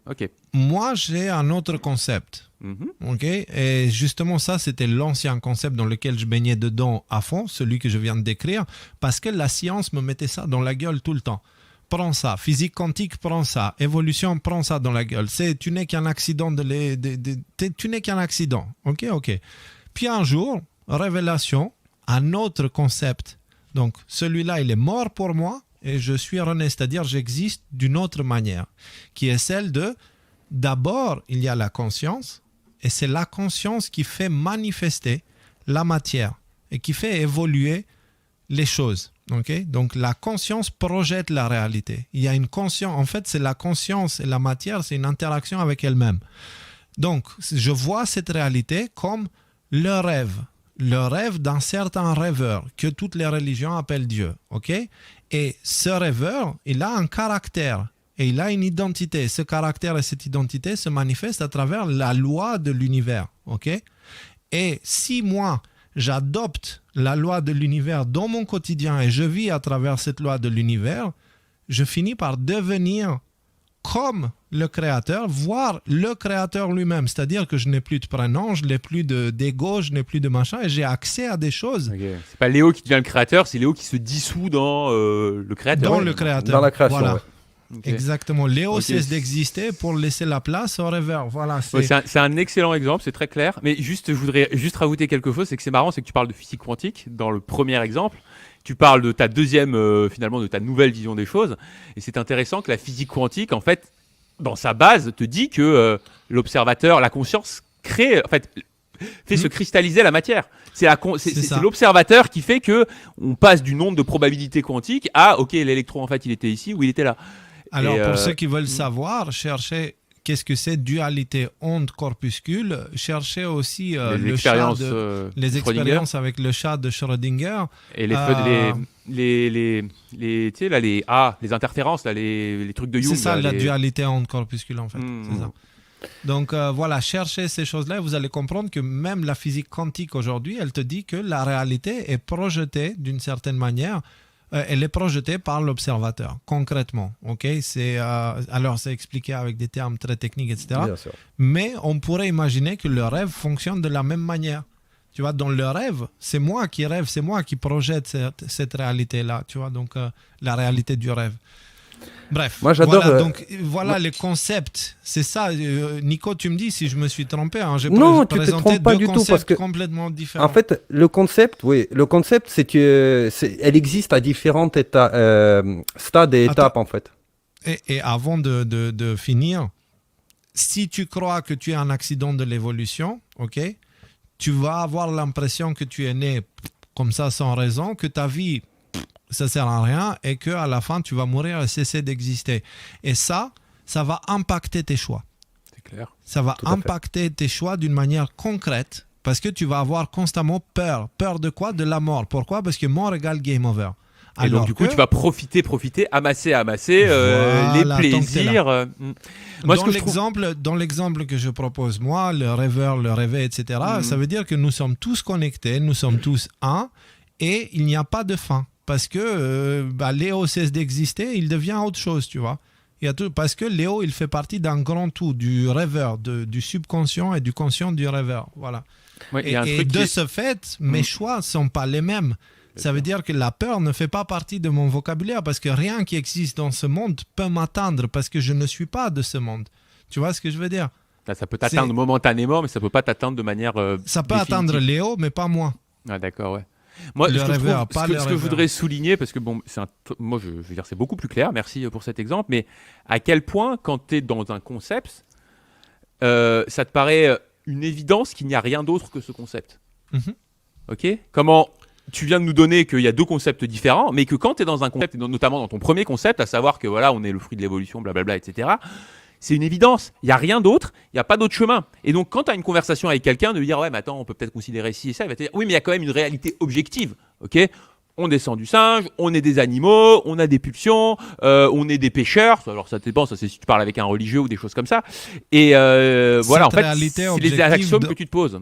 Alors, Vas-y. justement, maintenant, on va remonter du coup cette réalité objective qui dépend donc de la chronologie, Mhm. ok, qui dépend, voilà, on l'a ici, donc la chronologie, ça dépend ensuite de La science qui est de toutes les idéologies en fait qui nous sont enseignées en fait et propagées. voilà, voilà, des idéologies de factuelles, la science, etc., l'évolution, ok, de toutes les choses qui sont établies, donc ça dépend de ça aussi. Ensuite, ça va dépendre de l'économie, parce que l'économie va déterminer comment la société va fonctionner. Donc, si la société fonctionne comme ça, c'est que c'est l'idée communément acceptée, donc je veux être dans la norme, donc je vais accepter ça. Et on remonte, c'est-à-dire toutes ces choses-là, elles sont connectées. À Mais part peut-être la point- guerre. La guerre, c'est peut-être un truc qui est La moins guerre, pertinent. c'est la menace. C'est-à-dire, si tu ne fais pas et tu ne suis pas la rhétorique, voilà ce qui t'attend à l'extérieur. C'est le chaos. Tu vois. Ok, Mais c'est très bien. ce qu'on appelle la Pax Romana. Tant que tu restes dans ce cercle de tous ces points que Nicolas vient de ok. décrire, Ça voilà, va tout va se bien passer. et tu es en paix. Par contre, si tu sors de ce cercle-là, ce qui t'attend, c'est l'armée, etc. C'est l'intervention pour te renvoyer dedans. Voilà. En fait, oui, tout ce qu'on a vu précédemment, c'est pour t'amener en fait, globalement pour t'amener vers le nouveau concept qu'ils veulent eux, en fait. Mhm. Je sais pas si ça a été C'est très assez clair. Donc on en était à la méthodologie. Bon, vous comprenez bien que la méthodologie, c'est juste une façon d'appréhender le réel, de comprendre, déduire des choses et tout ce genre de choses. Et c'est ça qui doit être transmis. C'est un peu ce qu'on essaie de faire avec les décodeurs, en fait. Donner des éléments de méthodologie aux gens, en fait. Ouais. Bah, c'est ce qu'il dit dans cette phrase. La méthodologie, en somme, c'est ce que nous faisons là en décortiquant les 6 priorités du contrôle généralisé. Bravo. Donc, troisième partie du concept, c'est la vision du monde. C'est la façon dont l'être humain voit le monde. Le monde, quant à lui, ne change pas en fonction de ça. Il est un, comme il est, réel, mais tout le monde le voit différemment. Supposons que le monde est un petit cube noir, mais quelqu'un peut le voir comme une boule lumineuse. C'est sa vision. Si vous pouvez changer la vision du monde à quelqu'un sans qu'il le sache, il devient votre propriété. Cette phrase, c'est à méditer. C'est violent, cette phrase. C'est à méditer. C'est à méditer. Qu'est-ce que l'individu va voir comme le sens de la vie? Vivre selon... Est-ce que je peux donner un exemple? Là, Rudy, au dernier live, tu as parlé de cette personne dans la Bible qui avait prié et qui, l'ange, il a dit, je suis parti au moment où tu as prié, mais j'ai galéré parce que j'ai vu les... Tu te rappelles, je t'avais parlé du ciel qu'il y a entre le vrai ciel et la terre. Tout à fait. Ouais. C'est le concept qui nous a été posé de la réalité qui est ce ciel intermédiaire. Parce qu'il y a la réalité universelle sur laquelle tout le monde peut être d'accord, peu importe ses croyances, etc. La gravité fonctionne de la même manière. Peu importe ce que tu crois, tu vois, pour le bouddhiste ou le chrétien, ça fonctionne pareil, la gravité, tu vois. Pareil, il y a plein de lois qui sont universelles. Bah, celle-ci, c'est le ciel universel, ok? Mais l'humain, il a mis un ciel intermédiaire. Ce ciel intermédiaire, c'est le concept à travers lequel nous percevons la réalité. Et donc, en fait, tout l'enjeu de la guerre spirituelle dans laquelle on est, c'est le contrôle de ce ciel intermédiaire.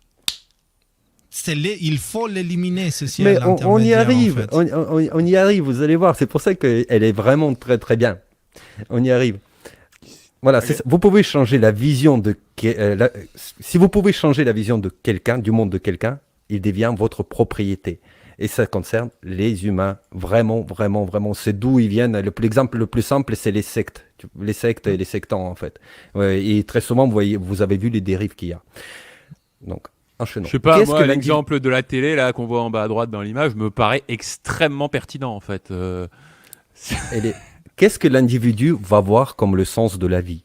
Vivre selon la conscience, en harmonie avec la nature et le Père créateur, ou surconsommer les bienfaits de la nature en ne voyant pas plus loin que son assiette et laissant après soi la même chose que lui. C'est exactement ça la vision du monde de l'individu. Ah, c'est encore pire que ça, si tu veux mon avis, parce que son assiette, ça nécessite que tu aies faim, alors qu'on est dans un endroit où on est dans une espèce d'obésité morbide et de surconsommation de produits pour remplir le vide intérieur qu'on a, quoi, tu vois. Et ouais.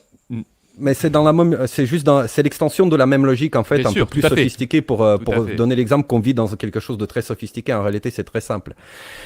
Pour comprendre comment la Kabbale détruit des gens grâce à l'arme conceptuelle, voyons comment l'humain est avant son utilisation et après. Avant, magnifique tableau que vous voyez là, et la description. En venant au monde... C'est une photo. Ou un tableau, non? C'est joli en tout cas, c'est pas grave. C'est super joli, c'est super joli. Contemplons-le pendant une seconde. Donc, et le texte qui va avec. En venant au monde, l'humain voit le monde de manière holistique. Comme un immense tableau en haute définition où chaque pixel est en fait inclus dans une hiérarchie générale des phénomènes. Ici, tout est lié, subordonné et se déroule dans un développement permanent. Un gamin qui regarde le monde tout petit avant l'âge de la conscience et qu'on commence à lui inculquer des choses, il voit les choses pour ce qu'ils sont, d'accord? Il fait les déductions qui sont dénuées du dogmatisme. L'humain ici a l'esprit clair, il est propre, joyeux et toujours calme. On dit qu'il est pur parce qu'il est dans le ciel universel, le ciel du Père, l'enfant. Il n'est pas dans le ciel intermédiaire. Il est au-delà du concept. Il n'est pas encore intégré dans le concept.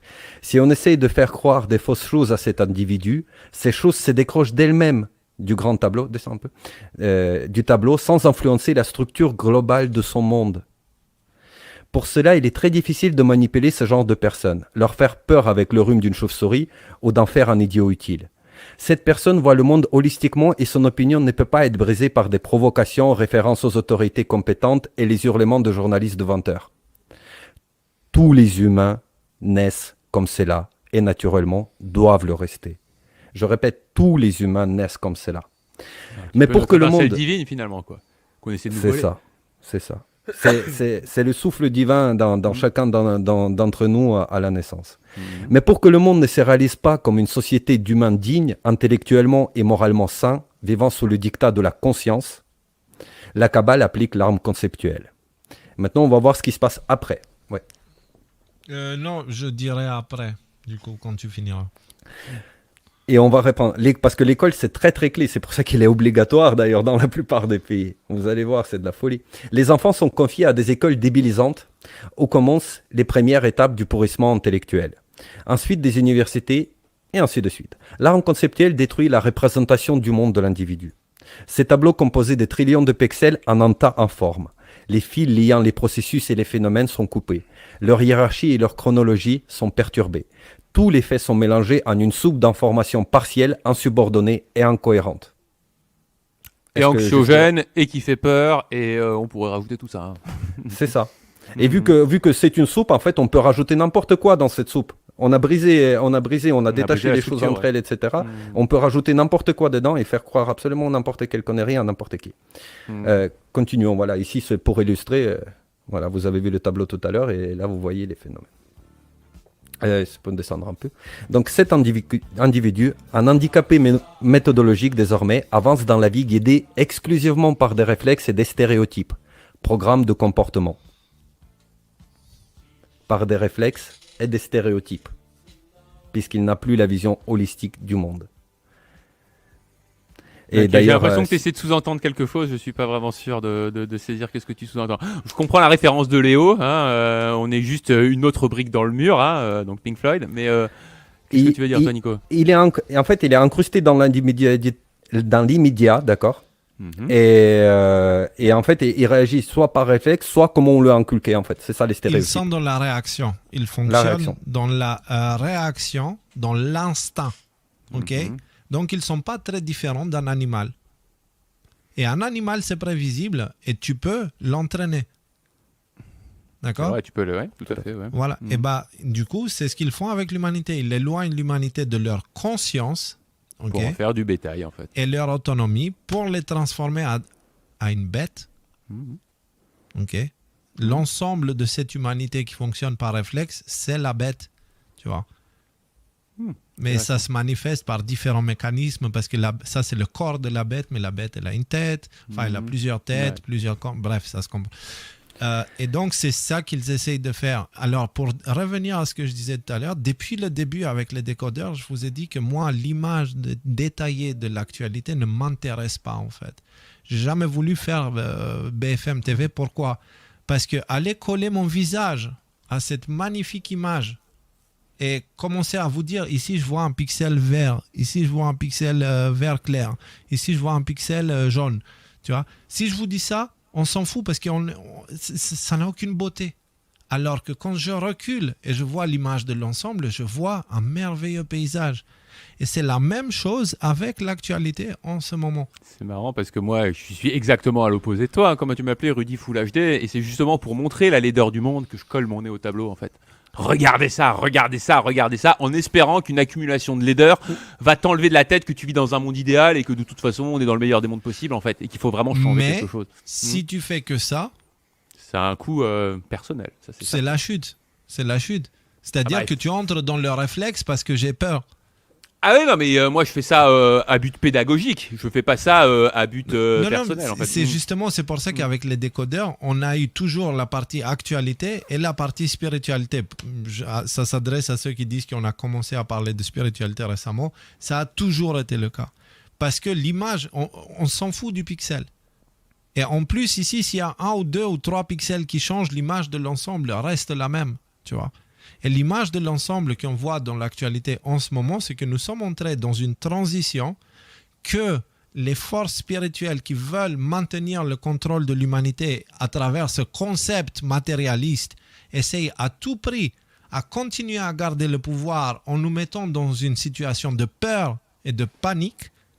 Pourquoi ? Parce que dans ces situations-là, nous fonctionnons avec des réflexes, nous réagissons. Et de ce fait, ils peuvent nous dresser selon leur volonté. Sauf que, Il y a des humains qui sont conscients de ce qui se passe et ces humains ont une parole grâce à Internet, grâce à plein de choses. Et ces humains, ils sont en train de propager leur lumière, les fameux phares dont on vous parle, pour une prise de conscience de l'image de l'ensemble. D'accord? Et de la situation dans laquelle nous sommes actuellement où, si on regarde l'image de l'ensemble, on voit qu'à un moment donné, il va falloir faire un choix. Et le choix, c'est lequel? C'est de ne pas jouer dans le jeu de Hitler ou Occident. Parce que la situation est plus compliquée que ça. Et donc, la meilleure chose dans cette situation-là, c'est de se focaliser sur soi et comment faire pour, un, survivre et deux, être là pour les autres. C'est marrant parce que ce que tu viens de dire, je suis 100% d'accord avec toi, mais le mot, le mot focaliser sur soi, comme tu le dis et comme il est compris par un certain nombre de gens dans la société, peut avoir deux sens très différents parce qu'on est sur une monde focalisé sur son propre nombril et on contribue à faire, non, ils ne sont pas focalisés sur leur propre nombril, ils sont focalisés sur l'image que le monde leur envoie. C'est vrai. Ils sont focalisés sur le miroir, tu vois, en fait, ils s'intéressent à ce que les gens pensent d'eux. Moi, personnellement, je vais vous dire, j'en ai rien à foutre de ce que les gens pensent de moi. Absolument rien à foutre. Ça n'a jamais été mon critère de choix dans la vie. Jamais. Et ça n'a pas changé récemment non plus. Par contre, ce qui m'intéresse, c'est est-ce que je suis cohérent avec mes valeurs? Voilà. Et du coup, en étant comme ça, je suis beaucoup plus utile à la société que si je me focalisais à la perception que les autres ont de moi, en fait. Donc, dans ce sens-là, moins stressé dans la vie aussi. Je me focalise sur moi pour savoir si je suis cohérent et surtout, pas juste dans la théorie, mais aussi dans la pratique, tu vois. Voilà. Et en le faisant, tu vois, je deviens une sorte d'exemple, mais par les actes, parce que les gens voient ce que je fais, Mais c'est pareil pour tout le monde, c'est pas que moi. Moi, j'ai rien de particulier dans cette histoire-là. Il y en a plein qui sont comme ça. Il y a des gens comme Thierry, par exemple. Thierry, il sauve littéralement des vies. Il sauve des vies littéralement, tu vois, à travers les enseignements qu'il apporte, tu vois, et aussi du fait qu'il parle aussi du Christ. Donc, ce n'est pas Thierry en soi qui sauve des vies, c'est parce qu'il apporte une tradition qui est ancienne. Tu vois. Et c'est pour ça qu'il se fait massacrer parce qu'il dit aux gens de boire du jus de légumes. Voilà. C'est ça. C'est qu'en fait, on n'y va pas quelque part, on essaie de retrouver notre essence, en fait, l'originalité. Et dans ces grands tableaux, vous savez, le grand tableau dont on parlait avec des tas de pixels, faut pas croire, il n'y a pas que des pilules bleues qui souffrent de cette destruction, en fait, de cohérence de tableau, mais également des personnes, comme on a parlé, qui pensent être éveillées, y compris. Mais en fait, ils souffrent du kaléidoscopisme mental. C'est-à-dire qu'ils ont appris un fait sur ça, un fait sur ça, un fait sur ça, un fait sur ça. Et après, quand on les interroge, ils vont balancer JFK, Terre plate, et à côté des trucs vrais, et du coup, et ça rassemble vraiment un truc à un gros n'importe quoi, l'ensemble de leur discours. C'est pour ça qu'il a une fleur sur la tête, le monsieur, là, c'est le fameux kaléidoscope mental. Ça représente le kaléidoscopisme mental. En fait, à proprement dit, dans lequel tu es enfermé, quand ton image de monde, elle n'est pas cohérente, elle est juste constituée des faits, en fait, qui ne sont pas du tout ni subordonnés, ni ordonnés, ni toutes les chronologies sont coupées, qui est juste comme ça, il y a ça, il y a ça, il y a ça, il y a ça, il y a ça. En gros, c'est la culture G, en fait, sans la vision holistique du monde. Voilà. Donc, pris ensemble, tous ces programmes, s'occuper de soi, parce que Rudy, tu as raison, dans le monde où on vit, il vaut mieux préciser. S'occuper de soi, ça veut dire, est-ce que tu es cohérent? Est-ce que ce que tu prends aux autres, tu le fais toi-même? Ou est-ce que tu demandes aux autres de faire ce que toi-même, tu n'es pas capable de faire? Ce n'est pas du tout la même chose. Parce qu'il y en a un, celui qui demande aux autres de faire ce que lui-même n'est pas capable de faire, c'est un politicien. D'accord? Et il y en a à toutes les échelles et tous les niveaux. Et des comme ça, on en connaît, dans nos familles, dans nos entourages, etc. Alors que l'autre, qui s'occupe de lui-même en essayant de faire en sorte à pratiquer en fait ce qu'il demande aux autres de faire, celui-là, il est beaucoup plus efficace. Il est beaucoup plus... Mais c'est du travail. Et ça demande de la discipline. Tu vois? Ce n'est pas... Mais par contre, à l'hiérarchie de la discipline, c'est l'individu lui-même. Ce n'est pas une autre entité, tu vois? C'est ça la différence. Et moi aussi, puisqu'on fait une pause. C'est moi qui suis des programmes, effectivement. Et que par rapport à ce que disait Nicolas, entre la culture générale sans finalement la structure sous-jacente qui permet de la construire, c'est la même différence que tu as entre un immeuble et un tas de briques, en fait. Exactement. C'est exactement ça. C'est exactement ça. Si quelqu'un il vient et te dit regarde j'ai construit un bâtiment et que tu arrives c'est une ruine, on dirait qu'il y a la guerre qui est passée par ici. Ou alors juste si jamais c'est une palette avec des briques et puis à côté t'as des fenêtres posées sur une autre et finalement t'as juste tous les éléments mais t'as pas. S'il se met à pleuvoir, tu vas quand même dormir sous la pluie ce soir. En gros c'est ça. Et donc le Christ il parle de construire. Ok, et de construire sur de la pierre, sur du solide pour que le vent ne l'emporte pas. C'est le moment de la tempête. Ouh, elle est profonde cette pilule rouge, franchement. Nico, elle est très bien ta pilule rouge. Donc voilà, pris ensemble tous ces programmes, tous les programmes qui nous sont inculqués, les concepts et les stéréotypes, forment un pack de câbles qui mènent tous vers le scénario global, le concept, qu'ils essayent de nous vendre. Il s'agit, à un moment donné, déjà, d'abord la première émancipation, c'est clac, clac, clac, clac, et repenser sa vision du monde. Ouais, on en est où? Un peu plus bas. In fine, l'arme conceptuelle remplace chez l'individu la conscience par des stéréotypes, la conscience par des stéréotypes et la volonté par des programmes. La volonté par des pensez régime, pensez les gens qui n'arrivent pas à s'occuper par exemple de leur corps s'ils n'ont pas un coach personnel, à aller faire les trucs. Et je parle à moi aussi, hein, c'est pas pour dire je m'en exclus pas. Hein. Donc, il remplace chez l'homme la conscience par des stéréotypes, par des faux trucs en fait, le semblant de la réalité, et la volonté par des programmes. La volonté, c'est ce qui nous permet d'appliquer notre propre conscience en fait dans le réel. C'est-à-dire d'agir en fonction de notre conscience. Ça devient une sorte d'interprète entre la réalité et la conscience. Ça s'interpose entre les deux. Le ciel du milieu. La victime ne prend plus de décision et devient intellectuellement impuissante, sans volonté et sans conscience, finissant sa vie comme un animal d'élevage. De cet individu-là, on peut faire ce que l'on veut, l'humilier, l'empoisonner et s'en servir comme repose-pied. Il soutiendra n'importe quoi automatiquement. Le syndrome du larbin, il y a une vidéo qui parle de ça. Mais parce que dans ces concepts-là aussi en fait. Dans ces concepts-là, on a peur d'être exclu en fait de ce troupeau-là dans lequel on baigne. Ouais. Il y a le syndrome de la barre, le syndrome de Stockholm. Il y a aussi le fait que toute la réalité qu'on nous a inculquée, tout le concept qu'on nous a inculqué, nous pousse à dire ce qui nous arrive et ce qu'on subit est tout à fait normal ou même naturel, tu vois, pour ne pas dire normal. C'est naturel. C'est comme ça parce que le monde est comme ça, parce que toutes les choses sont comme ça.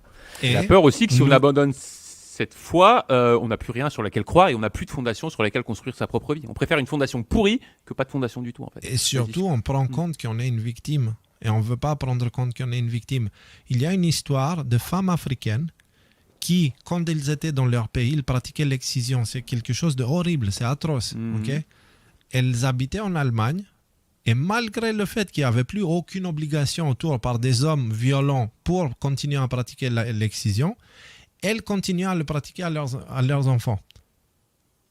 Alors pourquoi elles faisaient ça? Simplement parce que si elles ne le faisaient pas, elles arrêtaient de faire souffrir les enfants, elles devraient accepter le fait qu'elles ont souffert injustement. Et pour rien, ouais. Et pour rien. Et donc du coup, elles se mettraient dans la position de la victime, et comme elles ne veulent pas être des victimes, tu vois, et juste se mettre en mode je continue à propager parce que c'est normal, c'est parce que c'est normal que je l'ai accepté, du coup ma fille doit l'accepter aussi parce que moi je l'ai accepté. Voilà, il continue à propager ça. L'humain fonctionne comme ça, c'est l'expérience de Milgram, c'est ce qui prouve. Il y a plein d'études qui montrent comment la vidéo qu'on avait vue aussi sur... Avec les gars qui se lèvent et qui s'assoient à la sonnette. Voilà, c'était une expérience... Le conformisme. Renseignez-vous sur ce genre de phénomène parce que ça vous explique un petit peu de quoi on est entouré. Et comprendre ça, c'est revenir à la première solution, c'est comprendre la nature, l'environnement dans lequel nous évoluons. D'accord? C'est la première des trois choses à faire. Voilà. Moi, je vous propose de passer à la conclusion de cette histoire. Conclusion. Ici, donc je l'ai écrit. Il ne reste donc du coup une dernière question. Si la Kabbale a tous ces trucs et astuces qui sont a priori au-delà de la compréhension du commun des mortels, toutes ces manipulations mentales, l'ingénierie sociale, etc., tout ça donne envie de penser à une espèce de superpuissance et infaillibilité de la Kabbale. Ça donne envie de baisser les bras. Comment les vaincre dans ces cas? Eh bien, il ne faut pas baisser les bras. Fini. Non, je plaisante. Nous, les humains, devons avoir l'inverse de cette impression, car la toute-puissance de la Kabbale tient sur le comportement moutonnier, c'est-à-dire sur notre soumission volontaire. Volontaire.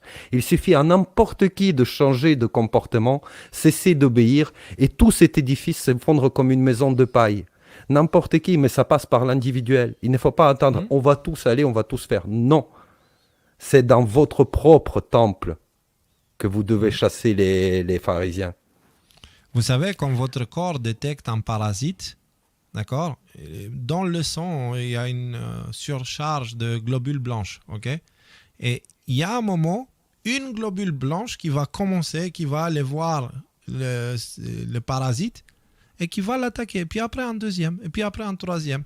Et il va avoir une confrontation entre des individus et des individus du corps et des individus du parasite. D'accord? Chaque humain, c'est comme une globule blanche. On peut devenir ça, en fait. Chaque humain joue un rôle. Nous sommes le corps du Christ pour les chrétiens, mais le corps de Dieu pour d'autres, etc. Mais nous sommes le corps, et chacun de nous est comme une cellule. Nous sommes divers. Alors, il y a la cellule de peau, la cellule des yeux, la cellule de ci, machin, et il y a aussi les cellules qui forment les globules blanches. Okay. Et alors, par rapport à ta méthode... Vas-y, excuse-moi, je passe mon temps à te couper la parole, je suis désolé. Bah tiens, pour une fois, les gens ils vont dire c'est pas toi qui coupe la parole. Non, je trouve que ton exemple est bien, dans le sens où il explique que quand Nico dit il suffit à n'importe qui de changer de comportement, ça vient pas gratuitement. Il y a un combat qui va venir derrière, il y a des oppositions qui vont venir derrière et tout ça. Par contre, ta métaphore de globule blanc ne prend pas en compte le fait que tu deviens un phare, tu deviens un exemple, tu deviens quelque chose qui inspire autour de toi. Et par cet exemple, tu crois que tu es tout seul, et c'est difficile d'aller au combat tout seul, contre la Kabbale, attends tout seul, j'ai aucune chance. Mais après, il y en a 5 ou 6 qui vont venir, qui vont tirer 5 ou 6 personnes. Et ce qui fait que, Léo, toi, il y a 2 ans, tu étais combien au décodeur? Vous étiez 22 à regarder les émissions à peu près. Et qu'aujourd'hui, on est 50 000 à regarder les émissions. Et que des 22 personnes insignifiantes que Léo, il a fait et tout ça, on se retrouve avec une espèce de famille qui a, vous la voyez, la force qu'on a. Quand il y a quelqu'un qui est au fond. 000, là, je dis ça juste comme ça, si tu cumules les vues. Je préfère pas regarder trop comment on est, moi, ça me fout le stress. Mais on devient une famille. Quand il y en a un qui tombe, il y en a 99 999 qui lui tendent le bras et qui lui disent « viens, lève-toi ». Et il se relève. Et je trouve ça magnifique. Voilà. Moi, je propose qu'on termine petit à petit cette pilule rouge. Vas-y, Donc, vas-y. pour finir, remonte un peu, Léo. Ce qui est important à dire, tout tient sur toi. Cessons d'être responsables et faisons ne serait-ce que quelque chose qui va à l'encontre du grand scénario qui nous est préparé. La Kabbale est fragile comme un pissenlit et tient seulement sur notre bêtise et paresse. Et là, je voudrais raconter l'histoire d'époux, c'est pour ça que je mets là, et ceux qui regarderont la vidéo, ce sont les seuls qui la verront. Ouais. Bêtise et paresse qui n'est pas notre nature par défaut, c'est notre nature qui devient quand on est mal nourri, parce qu'on ne sait plus comment fonctionne le corps, ok?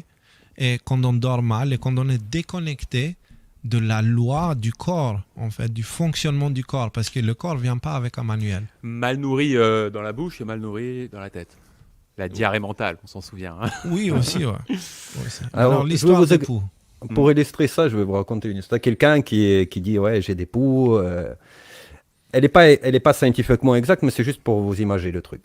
Oui, j'ai des poux, mais tu te rends compte, ce sont des animaux phénoménaux. Tu as vu comment ils sautent, ils se reproduisent tellement vite. Dès que j'en attrape plein et je l'écrase, il y a 10 autres qui apparaissent, etc. Comment les vaincre et tout. Et puis là, quelqu'un qui voit les choses en fait d'une manière holistique, qui vient le voir, il lui dit, copain, avant de t'émerveiller devant les poux là, d'accord, qui sont les parasites, le DS, le DS, les pneumopoliticiens, etc. La Kabbale, va te laver, non? Va commencer déjà par te laver. Voilà. Et après, on verra, on reparlera du reste. Voilà, c'est un peu ça, l'histoire des poux, en fait, globalement.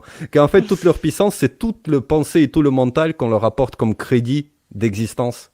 Ce n'est rien, c'est juste des parasites sur le corps de l'humanité, ces gens-là. Et dans une compréhension différente de la Bible, Lucifer, le porteur de lumière, c'est le roi de l'intellect qui a chuté. D'accord? Et c'est du coup cet intellect qui nous maintient dans l'ignorance parce que justement on passe notre temps à analyser les poux. C'est pour ça que moi j'ai plus de cheveux. J'ai plus de poux non plus. Ah, il allait régler le problème là. Voilà. À la racine. Mais on passe notre temps à regarder les poux alors qu'en fait on devrait juste aller nous laver, nous purifier. Voilà, on ne l'a pas fait pendant très longtemps. Bah, il se trouve que maintenant, ça va être lavage obligatoire commandé par papa. Voilà, c'est Au comme ça. Karcher, C'est ça comme secoue le Karcher un petit peu. Les amis, je vous Je voudrais propose juste... qu'on Attends. finisse avant 2 heures, 2 heures, si vous voulez ouais. que cette vidéo soit regardable. Hein. C'est pour Donc- ça que j'ai envie de remercier la chaîne Nestor, et Nestor qui prépare ces sujets exceptionnels, de qui je me suis inspiré. J'ai fait une adaptation française, j'ai récupéré ces images et j'ai récupéré également le style parce que je trouve qu'il a porté l'information sous une forme extrêmement intéressante et que je voulais réadapter en français vu que personne ne l'a fait jusqu'ici. Et vous l'adaptez Et comme du ça. coup, ça Et je a suis obligé été de reconnaître. Ça a été réadapté aussi en apportant nos questionnements, nos précisions et des trucs, parce qu'on a déjà parlé de ces sujets-là à différents moments. Donc, tout s'imbrique parfaitement. Les amis, déjà, Nicolas, merci pour cette excellente pilule rouge qui nous permet Elle arrive au bon moment, juste avant la pause. Pendant la pause, regardez, en même temps, j'aurais dû dire ça avant. Mais c'est important que vous digérez ce genre d'informations-là parce qu'elles vous aident à comprendre la nature de la réalité, la nature de ce qui se passe en ce moment pour le premier des 3 points. D'accord ? Pour ensuite vous responsabiliser et ensuite passer à l'acte concret pour vous à l'échelle individuelle, personnelle, puis sociale. Donc, merci Nicolas. Merci à vous de l'avoir enrichi parce que vos réflexions, vos exemples, ils m'ont vraiment permis justement de mettre les mots là où j'en avais pas forcément, quoi. C'est un peu ce qui fait la force du trio, quoi.